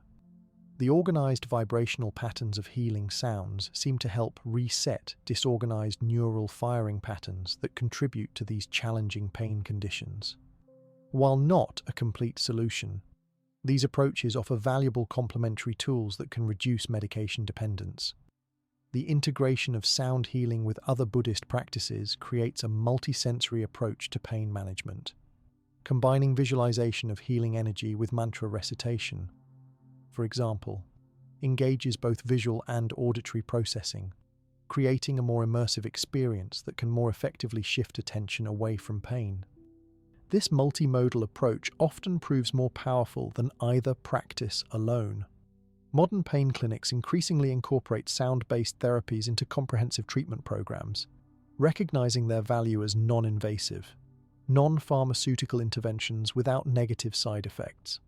These approaches are particularly valuable for people who have exhausted conventional medical options or experience problematic medication side effects. The beauty of mantra and sound practices lies in their simplicity and accessibility. Unlike some pain interventions that require special equipment or professional administration, healing sounds can be generated by the individual themselves, anytime and anywhere. This self-reliance becomes particularly important for those with chronic pain, where having tools that can be immediately deployed during pain flares provides both practical relief and psychological empowerment. The sound healing practices we've explored highlight an essential understanding that permeates all Buddhist approaches to pain management: the profound interconnection between mind and body in the healing process. While contemporary Western medicine has historically treated mental and physical health as separate domains, Buddhist traditions have always recognized them as inseparable aspects of a unified system, offering insights that modern science is now increasingly validating. The Buddhist view fundamentally rejects the Cartesian dualism that has dominated Western thinking for centuries. Instead of seeing mind and body as separate entities that occasionally influence each other, Buddhist understanding recognizes them as different expressions of a single, integrated continuum. This perspective explains how mental practices like meditation or mantra recitation can produce measurable physical changes, including alterations in inflammation levels, muscle tension patterns, and neural processing of pain. Tibetan Buddhism has developed particularly sophisticated maps of this mind-body interconnection through its understanding of subtle energy channels, nadis, and energy centers, chakras. According to these teachings, specific patterns of thought and emotion can block or distort the flow of vital energy, prana, through these channels, eventually manifesting as physical discomfort and pain. Conversely, physical practices and healing modalities can open these channels, influencing mental and emotional states. This interconnected view explains why a comprehensive approach to pain management requires addressing both physical and mental aspects simultaneously.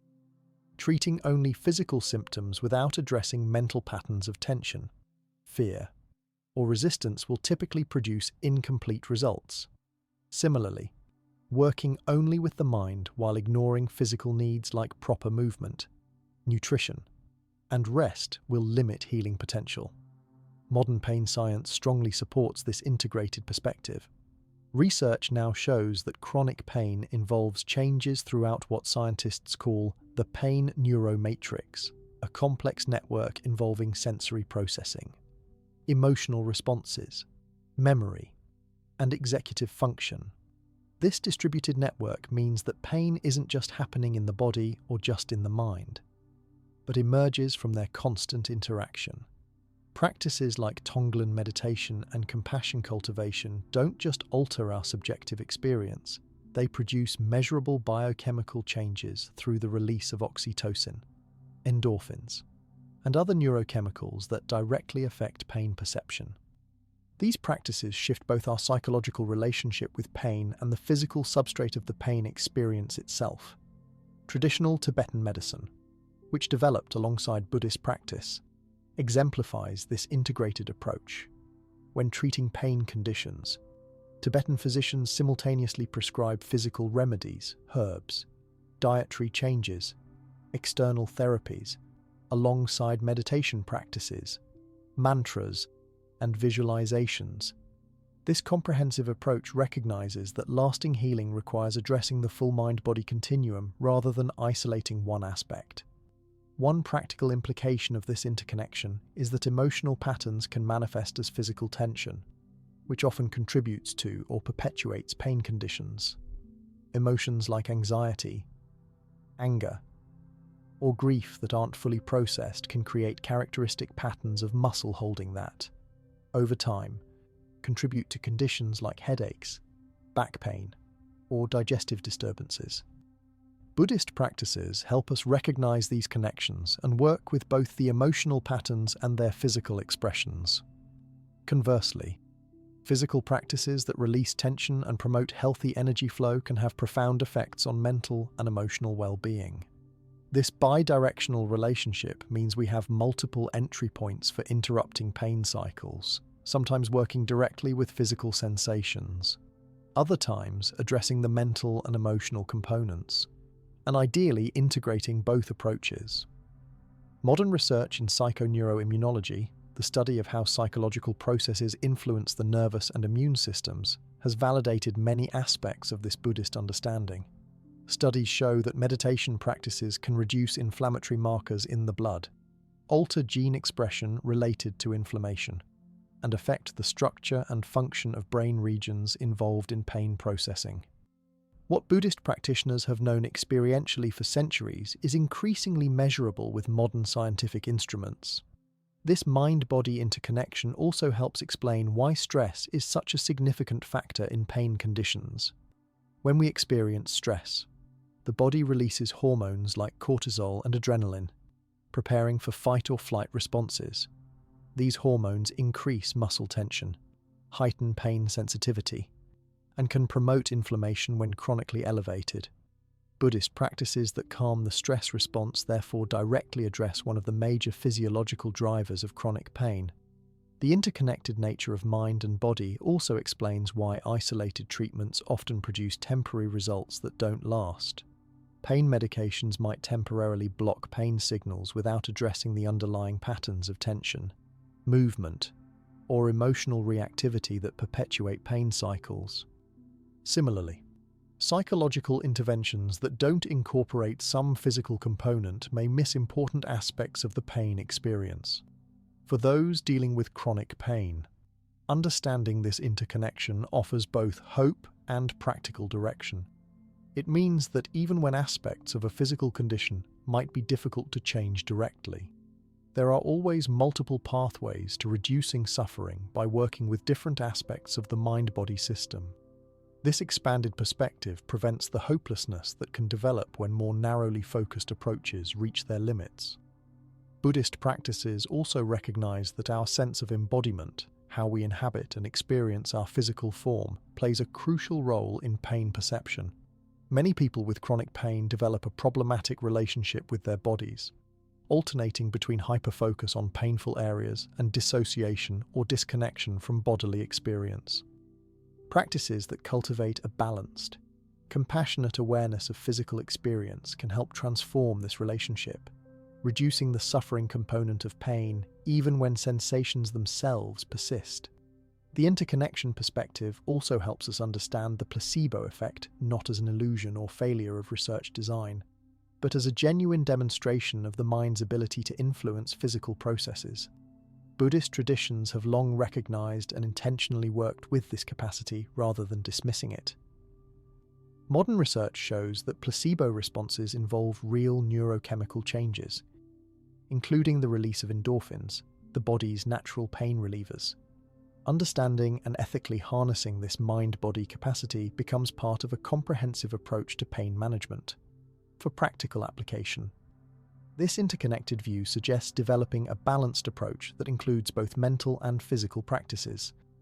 A person with chronic back pain, for example, might combine meditation to work with fear and catastrophizing thoughts, gentle movement to address physical tension patterns, breathing practices to regulate the nervous system, and mindful awareness to recognize habitual movements that might contribute to pain. This multifaceted approach addresses the condition as a mind-body experience rather than just a physical problem. The Buddhist understanding of mind-body interconnection naturally leads us to explore movement practices that embody this integrated perspective. While we might typically associate yoga, tai chi, and qigong with Hindu and Taoist traditions respectively, these movement disciplines share philosophical roots with Buddhism and have historically been integrated into Buddhist practice as forms of meditation in motion. These conscious movement practices represent a perfect bridge between mental cultivation and physical well-being, developing simultaneously flexibility, strength, balance, and states of mental clarity and presence essential for transforming our relationship with pain. They operate at the intersection of mind and body, making the interconnection we've discussed tangible and practical. Yoga, while originating in the Hindu tradition, shares with Buddhism core concepts like mindfulness, compassion, and the recognition of impermanence. When practiced with these qualities rather than focusing exclusively on physical achievement, yoga becomes a powerful tool for working with chronic pain. The combination of gentle stretching, strength building, and breath awareness addresses multiple aspects of pain simultaneously: physical tension, restricted movement patterns, stressed breathing, and anxious mental states. Research on yoga for chronic pain conditions shows impressive results. Studies involving conditions like fibromyalgia, arthritis, and chronic low back pain demonstrate significant reductions in pain intensity, improved physical function, and decreased need for pain medication. The mind-body integration inherent in yoga seems particularly effective for complex pain conditions that have both physical and psychological components. Similarly, Tai Chi and Qigong, which developed within Taoist traditions, have been embraced within many Buddhist communities as complementary practices that embody mindfulness principles through movement. These Chinese movement arts emphasize the cultivation and balanced flow of vital energy qi through the body, combined with focused attention and relaxed, Natural breathing. The slow, deliberate movements of Tai Chi and Qigong make them especially accessible for people with pain limitations who might find more vigorous exercise challenging. These practices develop proprioception, our sense of where the body is in space, which often becomes impaired in chronic pain conditions as people lose connection with painful body parts or develop compensatory movement patterns. By combining breath control, mental focus, and gentle movement, these practices facilitate the flow of vital energy through the body, potentially dissolving energetic blockages that contribute to persistent pain conditions. This concept of energy flow, while traditionally described in terms that might sound metaphorical to Western ears, corresponds with measurable physiological processes involving circulation, nervous system function, and fascial connectivity. Clinical studies confirm that regular Tai Chi and Qigong practice can significantly reduce pain and improve physical function in people with conditions including fibromyalgia, arthritis, and chronic back pain. These practices appear to work through multiple mechanisms, improving balance and body awareness, reducing stress hormones, promoting relaxed muscle states, and enhancing overall body coordination. A core principle in these movement traditions is non-violence, ahimsa, which teaches practitioners to respect the body's limitations while gently exploring greater range of motion. This contrasts sharply with the no pain, no gain mentality that can exacerbate chronic pain conditions. Learning to move with respect for the body's signals helps interrupt the cycle of overexertion, followed by pain flares that many people experience when trying to maintain physical activity despite chronic pain. For those whose pain makes sitting meditation difficult, these movement practices offer accessible alternatives that develop similar mental qualities. The focus on breath coordination with movement in yoga, or the flowing sequences of Tai Chi, creates a form of moving meditation that can be easier to sustain than seated practice for those with significant physical discomfort. Many Buddhist centers and monasteries incorporate these movement disciplines into their daily routines, recognizing their value in maintaining physical well-being that supports meditation practice. Rather than seeing them as separate or competing traditions, many practitioners experience them as complementary approaches addressing different aspects of the same goal, awakening and freedom from suffering. What makes these movement practices particularly valuable for pain management is their integration of physical movement with mental qualities like awareness, acceptance, and non-striving. Unlike exercise approaches focused solely on strengthening or stretching, these traditions explicitly cultivate a mindful, compassionate relationship with the body that transforms how we experience physical sensations, including pain. The emphasis on breath awareness in all these practices serves multiple functions in pain management. Coordinating movement with breath helps prevent holding patterns that can increase pain. The rhythmic nature of breathing provides a focus for attention that can help maintain presence during challenging sensations. And the physiological effects of deep, diaphragmatic breathing directly counter the shallow, stressed breathing patterns that often accompany and intensify chronic pain.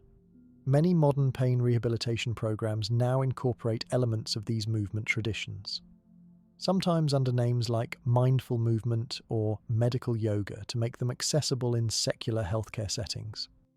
Research shows these approaches can be effectively integrated with conventional medical treatments, enhancing outcomes while reducing medication dependence and side effects.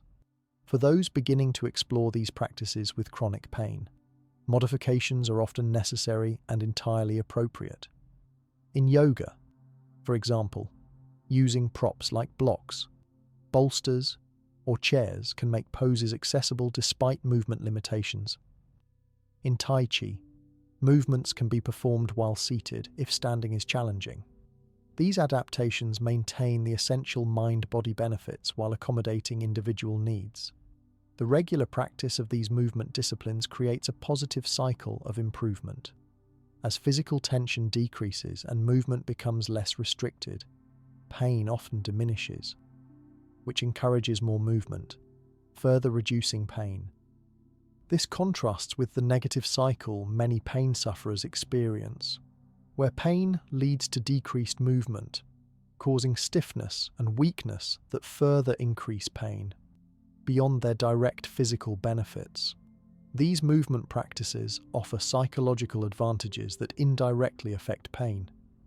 The sense of agency and accomplishment that comes from successfully engaging with gentle movement counteracts the helplessness many chronic pain sufferers experience. The social aspects of class settings reduce isolation, and the meditative quality of the practices helps develop general stress resilience that influences all aspects of the pain experience. For those unable to attend formal classes, simplified versions of these practices can be learned through books, videos, or online resources and practiced at home. Even 5 or 10 minutes of mindful movement daily can begin to create positive changes in both physical comfort and mental relationship to pain. This accessibility makes these approaches available to virtually anyone, regardless of location, mobility, or financial resources. While these movement practices offer tremendous individual benefits, the Buddhist tradition recognizes that the path of healing, particularly from something as challenging as chronic pain, is rarely walked alone. This brings us to another vital aspect of Buddhist pain management approaches: the role of community, or Sangha, as an essential support system for those navigating the difficult terrain of persistent pain. The concept of Sangha, the community of practitioners, is fundamental in Buddhism. Considered one of the 3 jewels or refugees alongside the Buddha, the awakened teacher, and the Dharma, the teachings. This recognition of community as central to spiritual practice reflects a deep understanding that humans are social beings whose healing is profoundly influenced by their connections with others. For people dealing with chronic pain, the isolation factor cannot be overstated.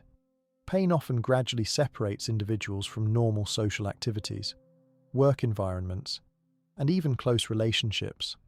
This isolation then becomes a secondary form of suffering that compounds the original physical pain. Many people with chronic pain report that the loneliness and disconnection they experience can be as difficult as the pain itself. Participating in a Buddhist community provides not just emotional support, but also access to collective wisdom and specific techniques that other practitioners may have found effective for similar conditions. Someone further along in their pain management journey can offer both inspiration and practical strategies that might not be available from healthcare providers who haven't personally experienced chronic pain.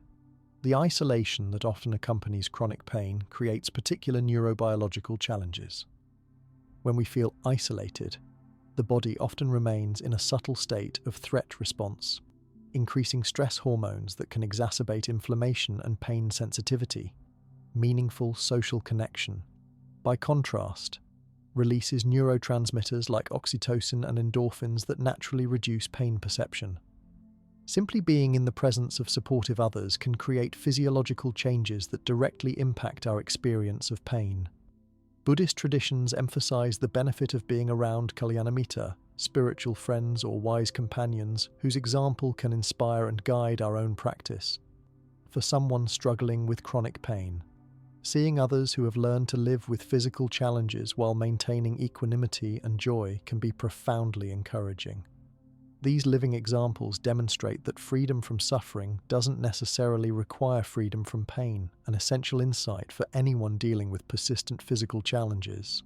Many modern Buddhist centers have recognized the specific needs of those with health challenges by creating specialized groups for people dealing with illness, pain, and disability.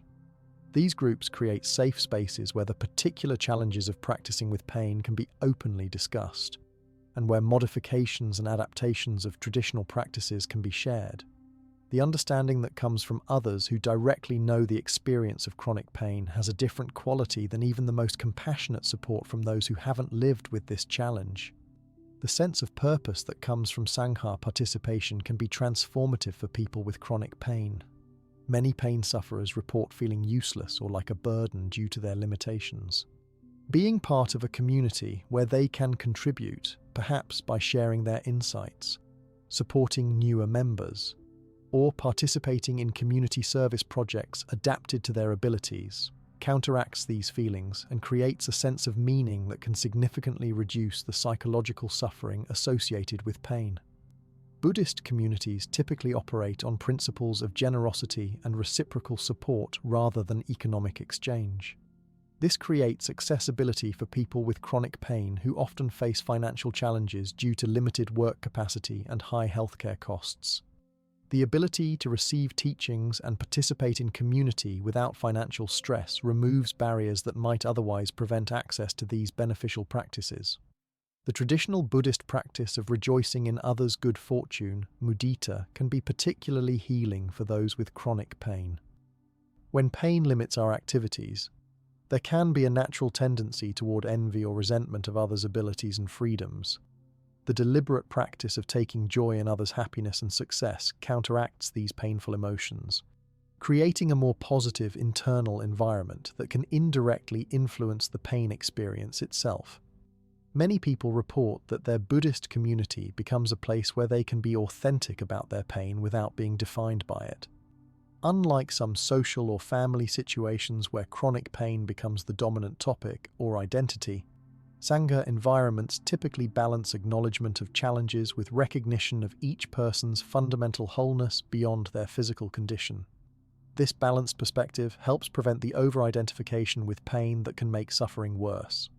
The communal nature of many Buddhist practices also adds dimensions not available in individual practice. Group meditation creates a supportive energy that can make it easier to maintain practice during difficult periods. Chanting together engages social synchrony mechanisms in the brain that can temporarily reduce pain awareness. Even simple rituals performed together create a sense of belonging that counters the isolation of chronic pain. For those unable to physically attend community gatherings due to pain limitations, many Buddhist centers now offer online Sangha options, virtual meditation groups, Dharma talks, and discussion forums provide connection for those who might otherwise be completely isolated. While not identical to in-person interaction, these virtual communities still offer many of the benefits of Sangha support while accommodating the realities of life with physical limitations. The Buddha himself recognized the power of community, reportedly saying that spiritual friendship is not half of the holy life, but the entirety of it. For those working with chronic pain, this ancient wisdom translates to a practical truth. Having companions on the path can make the difference between a journey of continued suffering and one of gradual transformation and healing. Community support on the path of pain management naturally connects to another Buddhist concept with profound implications for understanding our experience of physical discomfort, the principle of karma and its relationship to painful experiences. This concept is often misunderstood in Western contexts, so approaching it with clarity is essential, especially when discussing something as sensitive as chronic pain. The Buddhist understanding of karma goes far beyond the simplified notion of "you get what you deserve" that sometimes appears in popular culture. Rather than seeing karma as punishment or reward, Buddhism understands it as a natural process where patterns of thought, speech, and action create tendencies that influence our current and future experiences. It's more like the law of cause and effect operating across all dimensions of life than a system of cosmic justice. When applied to pain, this nuanced understanding of karma offers insights without adding blame or guilt, instead of viewing chronic pain as punishment for past actions, which would only add psychological suffering to physical discomfort. Buddhist teachings invite us to recognize how certain patterns might contribute to our current experience while emphasizing our power to create new, more beneficial patterns going forward. For example, the karmic perspective might help us recognize how habitual tension patterns, postural habits developed over years, or consistent emotional suppression gradually manifested as physical pain conditions. These aren't moral failings deserving punishment, but natural consequences of patterns often developed unconsciously or as adaptive responses to life circumstances. This recognition can actually reduce shame and self-blame while highlighting opportunities for positive change. The law of karma teaches that while we might not be able to immediately change conditions resulting from past causes, we have complete freedom to create new causes that will influence our future. For people with chronic pain, this perspective brings a sense of agency instead of being helpless victims of pain. We become active participants in a process of transformation through our present choices. Each time we practice mindfulness, release unnecessary tension, or respond to pain with compassion rather than resistance, we're creating new karmic patterns that can gradually shift our experience. Buddhist traditions emphasize that karma operates through multiple mechanisms and time frames. Some effects manifest quickly and directly, others develop gradually over time, and some might not fully manifest until future circumstances align. This perspective helps explain why addressing chronic pain often requires patience and persistence. We're working with patterns that may have developed over many years and won't necessarily transform overnight. The understanding of karma also helps us recognize that pain can have multiple causes, some within our awareness and control, others beyond them. This balanced view prevents both extremes of taking excessive responsibility for our pain, "I caused all this through my actions," and abdicating all responsibility, "This just happened to me and there's nothing I can do." Instead, we focus pragmatically on the factors we can influence while accepting those we cannot currently change. Importantly, the Buddhist perspective on karma encourages taking responsibility without taking blame. Responsibility means recognizing our role in perpetuating or alleviating our suffering and using that recognition to make skillful choices. Blame, by contrast, adds layers of self-judgment and negativity that only increase suffering. This distinction is crucial for working constructively with chronic pain. The karma of our responses to pain can be as significant as the karma that might have contributed to the pain's arising. Each time we meet pain with mindfulness rather than aversion, with compassion rather than harshness, with wise discernment rather than reactivity, we create positive karmic patterns that gradually transform our relationship with pain. These skillful responses don't just influence future experiences, but often immediately change our present experience of the very same pain. Buddhist teachings also recognize collective or shared karma, patterns created by families, communities, or societies that influence individual experience. This perspective helps people with chronic pain recognize that some aspects of their experience may relate to broader social factors like healthcare systems, work environments, or cultural attitudes toward pain and illness. This wider view prevents inappropriate self-blame while highlighting opportunities for communal approaches to healing. For practical application, the karmic perspective encourages careful attention to patterns that might perpetuate or exacerbate pain. These include physical patterns like posture and movement habits, psychological patterns like stress responses and emotional processing styles, and social patterns like relationship dynamics and work practices. By identifying these patterns without judgment and gradually introducing healthier alternatives, we work constructively with the principle of karma. The Buddhist understanding of karma also offers hope by emphasizing that no pattern is permanent or unchangeable. Even deeply established tendencies can be gradually transformed through consistent practice and wise intention. For someone with long-standing chronic pain, this perspective counteracts the hopelessness that can develop when pain persists despite various treatments. There are always new approaches to try, new patterns to establish, new possibilities for positive change. Karma also helps explain why seemingly similar physical conditions can produce vastly different experiences of suffering in different individuals. Two people with comparable physical pain may have very different mental and emotional responses based on their prior patterns of relating to discomfort, their beliefs about pain, their emotional regulation capacities, and their support systems. The complex interplay of these factors creates unique experiences that require individualized approaches rather than one-size-fits-all solutions.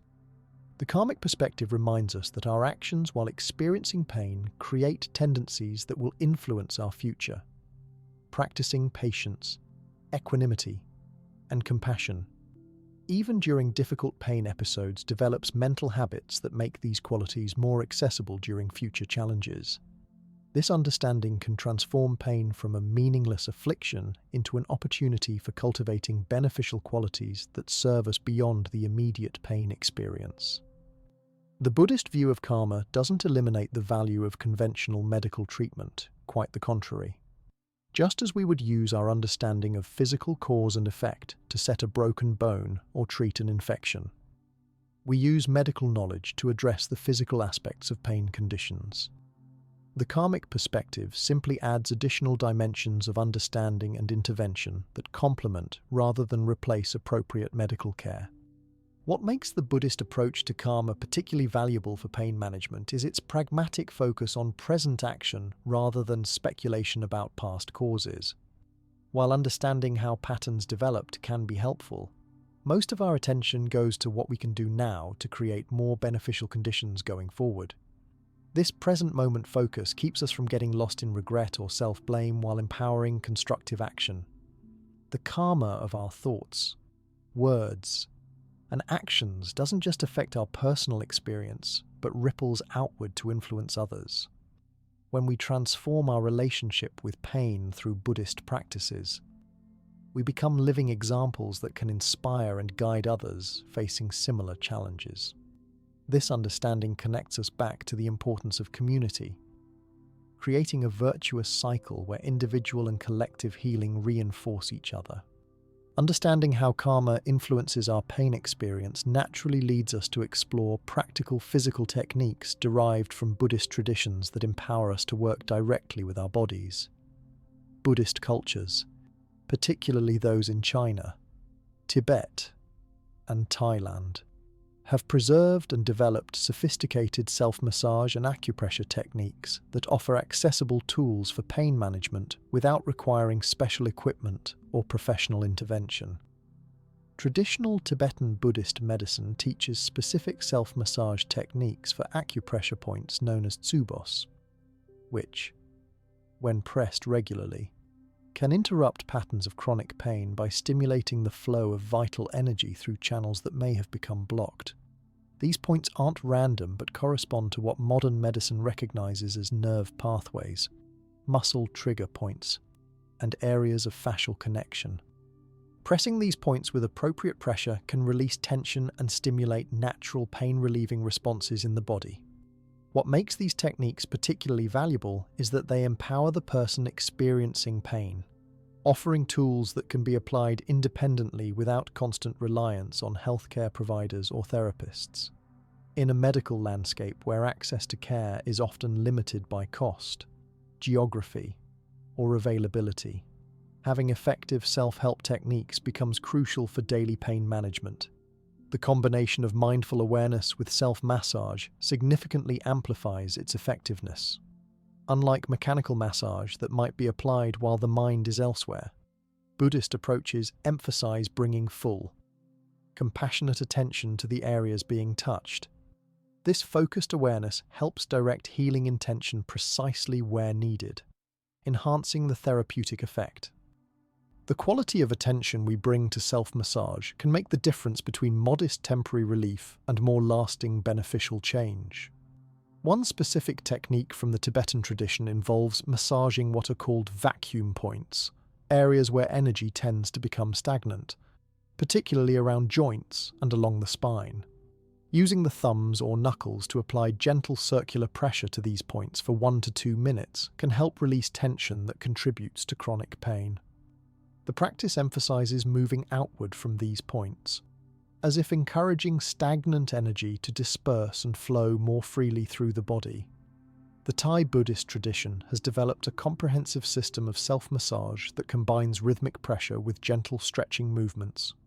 One accessible technique involves using the knuckles to press and release along the spaces between tendons in the hands and feet, areas that correspond to energy channels affecting the entire body, according to traditional understanding. Modern research suggests these techniques may work by stimulating nerve pathways that help regulate pain signals and by improving local circulation to tight or painful tissues. Traditional Tibetan medicine also includes cupping practices, the application of vacuum cups to create suction on areas of tension, which have been adapted for self-application using simple tools or even modified household items. These techniques can be particularly helpful for chronic muscular tension in the back, shoulders, and neck that often accompanies or contributes to persistent pain conditions.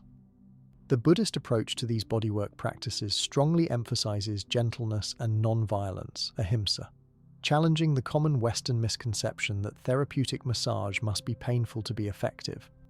Instead, these traditions teach that persistent, gentle pressure with appropriate intention often produces more lasting benefit than aggressive techniques that might trigger protective tension responses or tissue inflammation.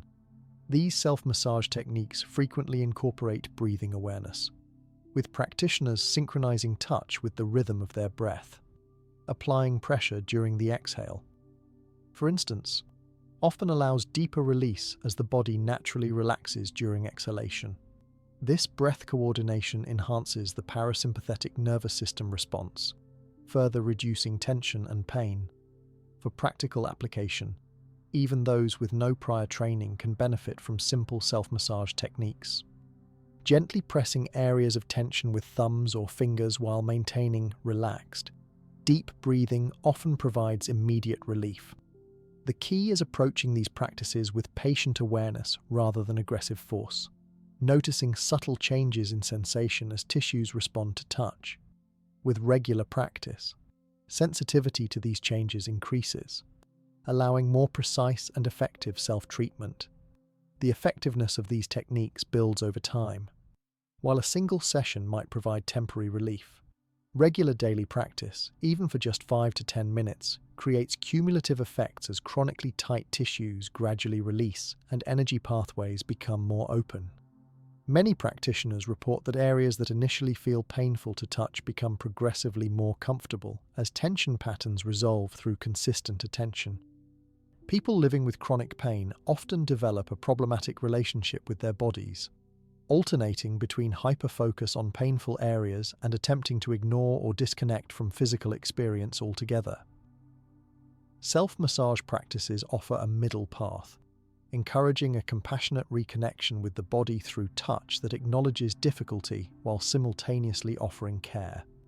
This balanced approach can gradually transform how we relate to our physical experience beyond the immediate relief of specific techniques. Many modern pain clinics now recognize the value of teaching patients these self-care techniques as part of comprehensive pain management programs. Research shows that empowering patients with effective self-help tools improves outcomes while reducing dependency on passive treatments or medications. The sense of agency that comes from having practical ways to address pain when it arises is itself therapeutic, counteracting the helplessness that often accompanies chronic pain conditions. These Buddhist-derived bodywork approaches represent an accessible entry point to mind-body practices for people who might find meditation challenging initially.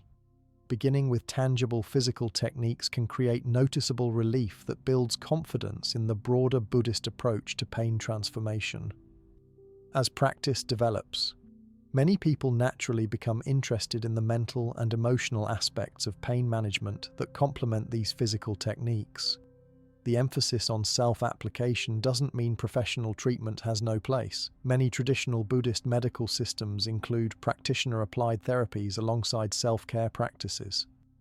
However, learning to work effectively with our own bodies creates independence and resilience that becomes particularly valuable when professional help isn't immediately available. This balanced approach reflects a broader Buddhist principle that guides all aspects of pain management: the middle way. The middle way, or Madhyamaka, represents one of Buddhism's most fundamental principles, first articulated when the Buddha described his path as avoiding the extremes of self-indulgence and self-mortification.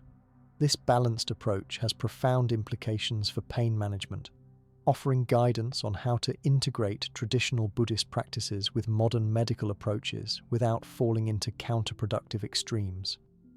Applied to chronic pain management, the middle way helps us navigate between two potential pitfalls.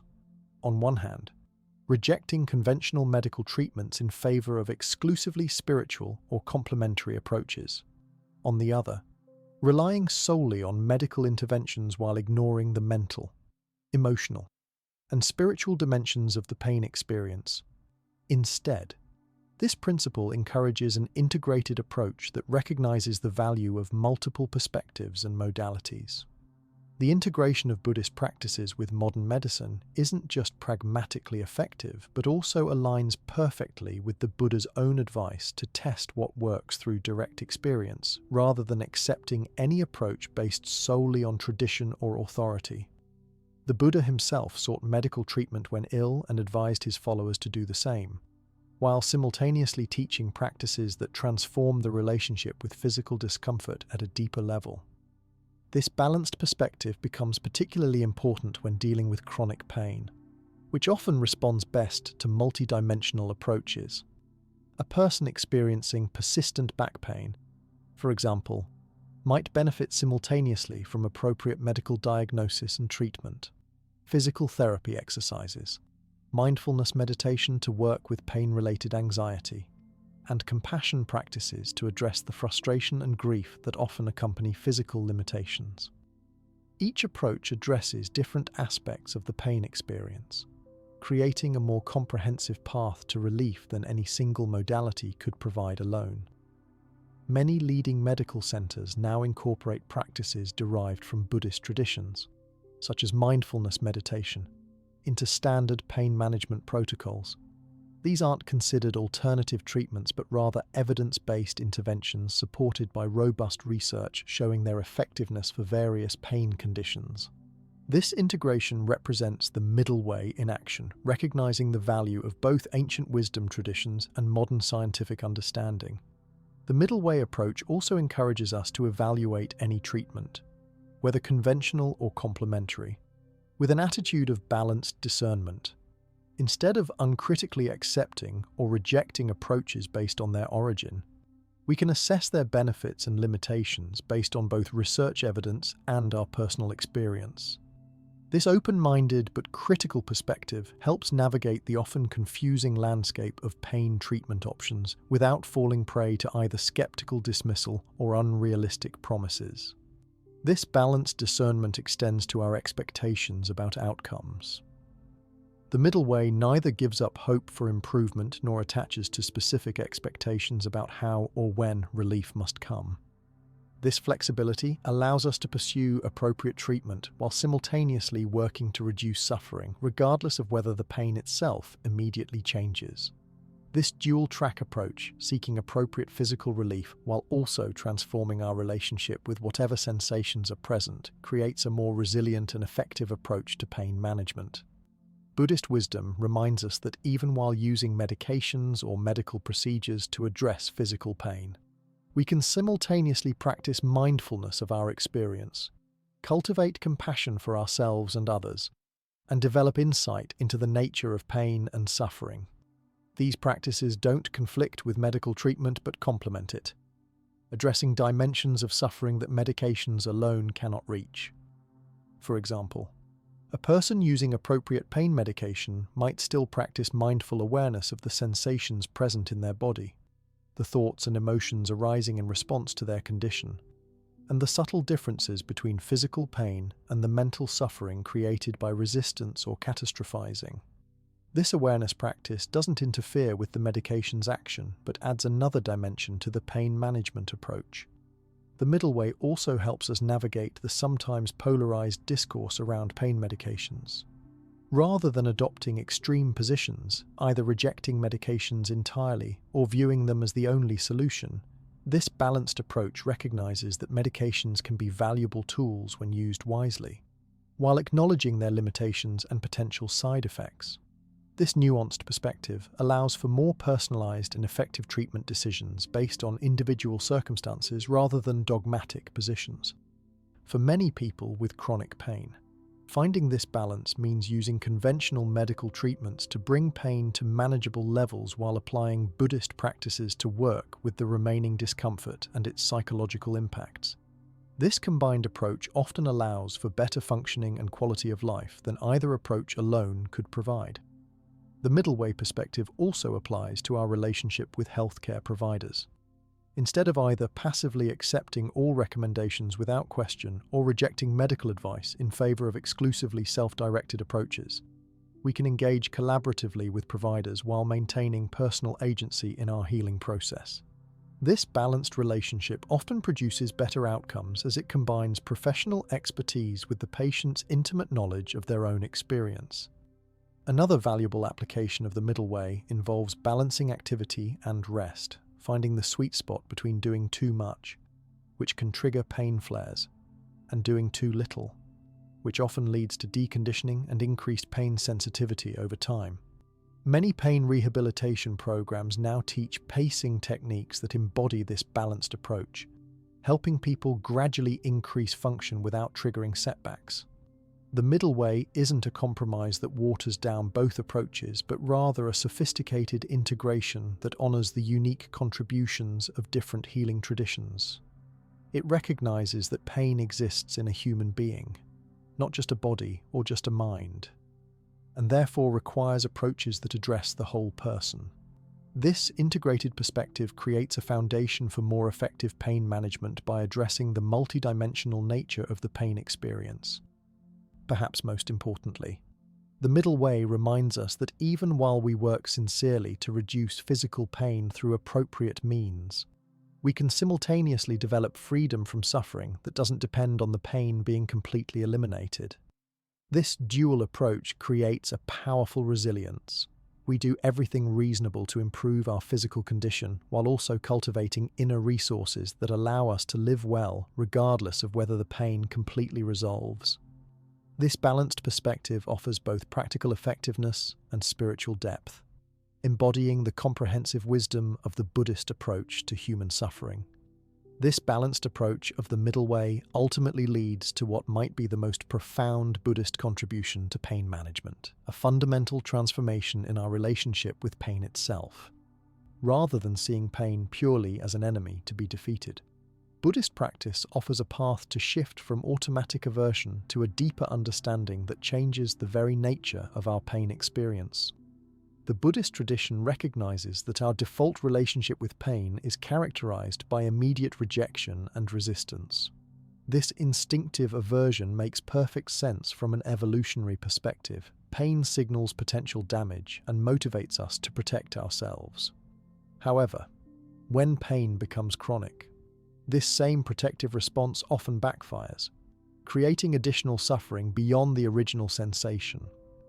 Through the practice of vipassana or insight meditation, we can gradually transform this relationship by training ourselves to observe pain with investigative curiosity rather than fear and rejection. This doesn't mean forcing ourselves to like pain or pretending it's pleasant.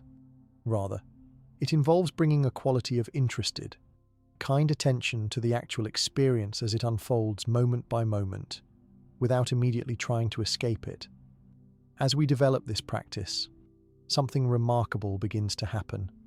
We start to notice a subtle but crucial space between the primary pain sensation and our habitual reactions to it. This space represents freedom, the ability to choose our response rather than being driven by automatic patterns of tension, anxiety, and aversion that typically make pain worse. In the words of meditation teacher Shinzen Young, we discover that suffering equals pain multiplied by resistance, and by working with our resistance, we can significantly reduce our overall suffering even when some pain persists.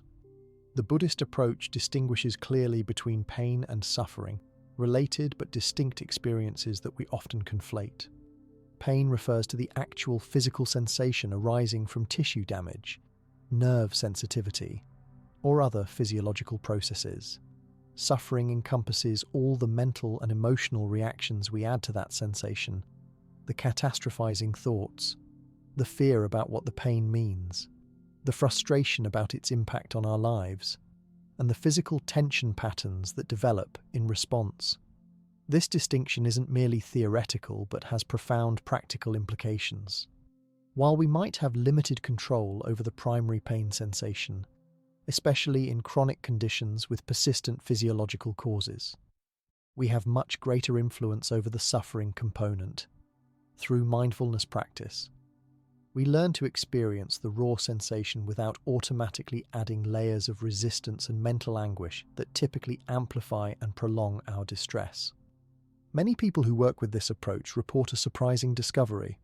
When observed with mindful awareness, what we call pain reveals itself as a complex, ever-changing flow of sensations rather than a solid, unchanging thing. There might be moments of heat, pressure, pulsing, or tingling, interspersed with moments of less intensity or even momentary gaps where discomfort temporarily subsides. This direct perception of pain's changing nature helps break down the mentally constructed concept of my terrible chronic pain that can dominate our identity and experience. This transformation in relationship doesn't happen overnight. It develops gradually through consistent practice, often beginning with brief periods of being present with milder discomfort before developing capacity to stay present with more intense sensations. The process requires patience and self-compassion, recognizing that we'll naturally revert to patterns of aversion during intense pain flares, especially early in our practice. The ability to be present with pain without being overwhelmed by it serves both immediate and long-term purposes. In the short term, it often reduces the intensity of suffering by eliminating the additional layers of tension and stress that typically accompany pain.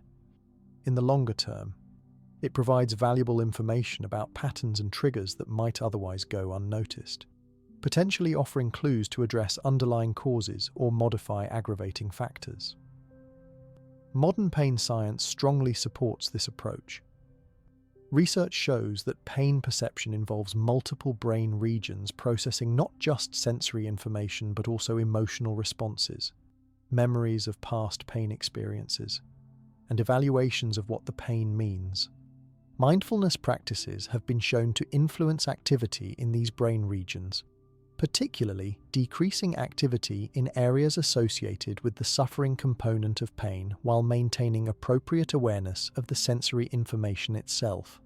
Perhaps most importantly, this transformed relationship with pain prevents it from dominating our identity and consuming our attention. Many people with chronic pain gradually begin to define themselves primarily as pain patients or pain sufferers, with pain becoming the central organizing principle of their lives. The Buddhist approach offers an alternative, a way to acknowledge pain's presence without letting it define who we are or dictate our entire experience. This shift has profound implications for quality of life. When pain no longer monopolizes our attention and identity, we become more available to experience joy, connection, and meaning despite some ongoing discomfort. Rather than waiting for perfect comfort before engaging with valued activities and relationships, we learn to participate in life alongside the pain. This doesn't mean ignoring appropriate medical care or giving up on improvement, but rather not putting our lives on hold while waiting for complete relief.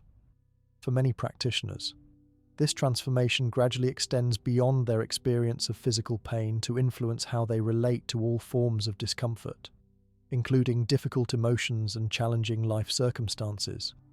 The same skills that help transform our relationship with physical pain, mindful awareness, compassion, equanimity, and seeing the changing nature of experience apply equally to emotional pain and life challenges, creating greater resilience across all dimensions of human experience.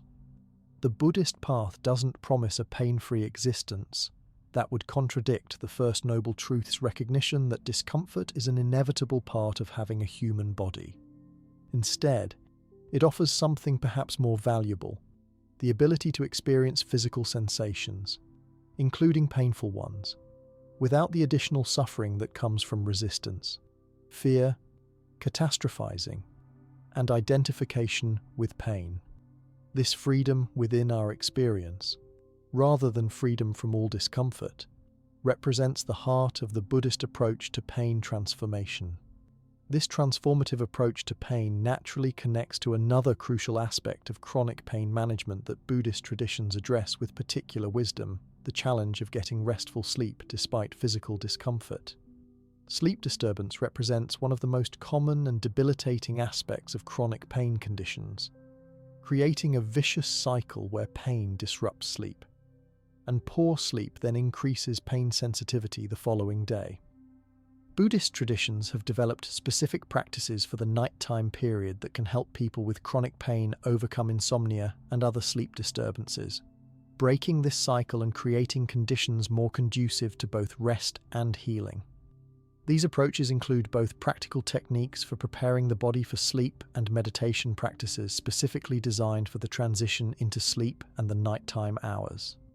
The Buddha himself taught specific guidance about sleep, including recommending a particular sleeping posture known as the lion's position, lying on the right side with the right hand under the head, the left arm resting along the body, and the legs slightly bent.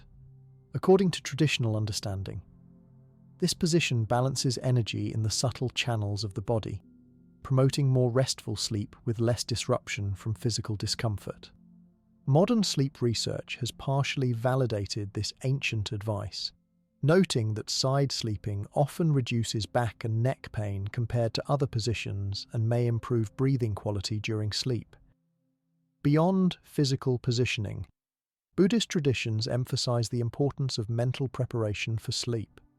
In Tibetan Buddhism, practitioners learn visualization techniques specifically designed for the pre-sleep period. One powerful practice involves visualizing the dissolution of elements, a progressive relaxation where practitioners imagine each part of the body gradually releasing tension and dissolving into light or space, creating a profound psychophysical relaxation that facilitates both falling asleep and maintaining sleep despite some pain. This pre-sleep visualization works on multiple levels. Physically, it promotes muscle relaxation and nervous system calming. Mentally, it helps shift attention away from pain catastrophizing that often intensifies at bedtime. Energetically, according to traditional understanding, it helps balance and smooth the flow of vital energy that might otherwise become blocked or agitated around areas of pain. Many people with chronic pain develop anticipatory anxiety around bedtime, knowing from experience that lying down often increases pain awareness or that sleep will likely be disrupted. This anxiety itself can prevent sleep onset, creating a self-fulfilling prophecy. Buddhist mindfulness practice applied specifically to this anxiety, gently acknowledging fears about nighttime pain without getting caught in spiraling thoughts, can help interrupt this cycle and create a calmer transition to sleep. The meditation on impermanence, which we discussed earlier in relation to pain generally, has particular value when applied to nighttime discomfort. By observing how pain naturally fluctuates even while lying still, we can counter the catastrophic thought that I'll be awake in pain all night. Recognizing instead that both pain intensity and our awareness of it will naturally vary throughout the night. This realistic perspective often reduces sleep-preventing anxiety and helps us navigate periods of nighttime wakefulness more skillfully. The practice of yoga nidra, sometimes called yogic sleep, has roots in both Hindu and Buddhist tantric traditions and offers a powerful approach for pain-disrupted sleep. This guided meditation creates a state between sleeping and waking where the body receives deep rest while the mind remains in a calm, receptive awareness. For those whose pain makes conventional sleep difficult, Yoga Nidra can provide restorative rest that supports healing even when full sleep remains elusive. Many people with chronic pain discover that pain sensitivity often increases at night, partly because daytime activities and stimuli no longer distract attention from discomfort. Buddhist practices address this challenge by intentionally cultivating positive mental states before sleep. Practices like loving-kindness meditation generate positive emotions that can counter the negativity bias that often intensifies nighttime pain perception. Research shows these practices activate brain regions associated with positive emotion and can reduce activity in pain processing centers. Buddhist traditions also include specific mantras and sounds intended to promote restful sleep. In Tibetan Buddhism, certain syllables or mantras are considered particularly effective for nighttime practice. creating subtle vibrational patterns that promote harmonious energy flow conducive to rest and healing. While the traditional explanations involve subtle energy concepts, modern research on sound therapy suggests certain frequencies may indeed influence brainwave patterns in ways that facilitate deeper sleep states. The physical environment for sleep receives significant attention in Buddhist sleep practices. Traditional recommendations include keeping the sleeping space clean and uncluttered, having proper ventilation, and creating a sanctuary-like atmosphere. These practical considerations align with modern sleep hygiene recommendations and can be particularly helpful for those with pain conditions, who often need more optimal sleep conditions than those without pain challenges. Buddhist rituals for ending the day often include contemplative practices that help process the day's experiences before sleep. Taking time to reflect on the day with an attitude of gentle acceptance rather than harsh judgment helps prevent rumination on difficulties or disappointments that might otherwise disrupt sleep. Similarly, cultivating gratitude for positive aspects of the day, however small, creates a positive mental state more conducive to restful sleep despite pain. The regulation of breath receives particular emphasis in Buddhist sleep practices. Specific breathing patterns, such as slightly extending the exhale or using gentle ujjayi breathing, a soft throat constriction that creates a subtle sound, activate the parasympathetic nervous system, counteracting the stress response that often accompanies and amplifies nighttime pain. These techniques can be employed both before sleep and upon waking during the night, helping return to sleep more easily after pain-related awakening. Buddhist monasteries typically maintain regular sleep schedules, recognizing the importance of consistent sleep timing for overall well-being. This traditional wisdom aligns perfectly with modern chronobiology research, showing that regular sleep-wake cycles help regulate pain processing in the brain. For people with chronic pain, establishing consistent bedtimes and wake times, even on weekends, can significantly improve both sleep quality and pain management during waking hours. Many Buddhist traditions also offer specific practices for using periods of nighttime wakefulness constructively rather than struggling against insomnia. If pain awakens a practitioner during the night, they might engage in gentle breathing meditation, recite mantras, or practice simple compassion exercises rather than focusing on frustration about being awake. This approach transforms potentially distressing periods of nighttime wakefulness into opportunities for practice that may actually support healing. The comprehensive Buddhist approach to sleep and pain acknowledges the bidirectional relationship between these experiences. Pain affects sleep quality, and sleep quality influences pain perception. By addressing both aspects simultaneously through these diverse practices, this ancient wisdom tradition offers practical solutions to one of the most challenging aspects of living with chronic pain. Through better sleep, all the other Buddhist approaches to pain management become more effective, creating a positive cycle that supports overall well-being despite ongoing physical challenges.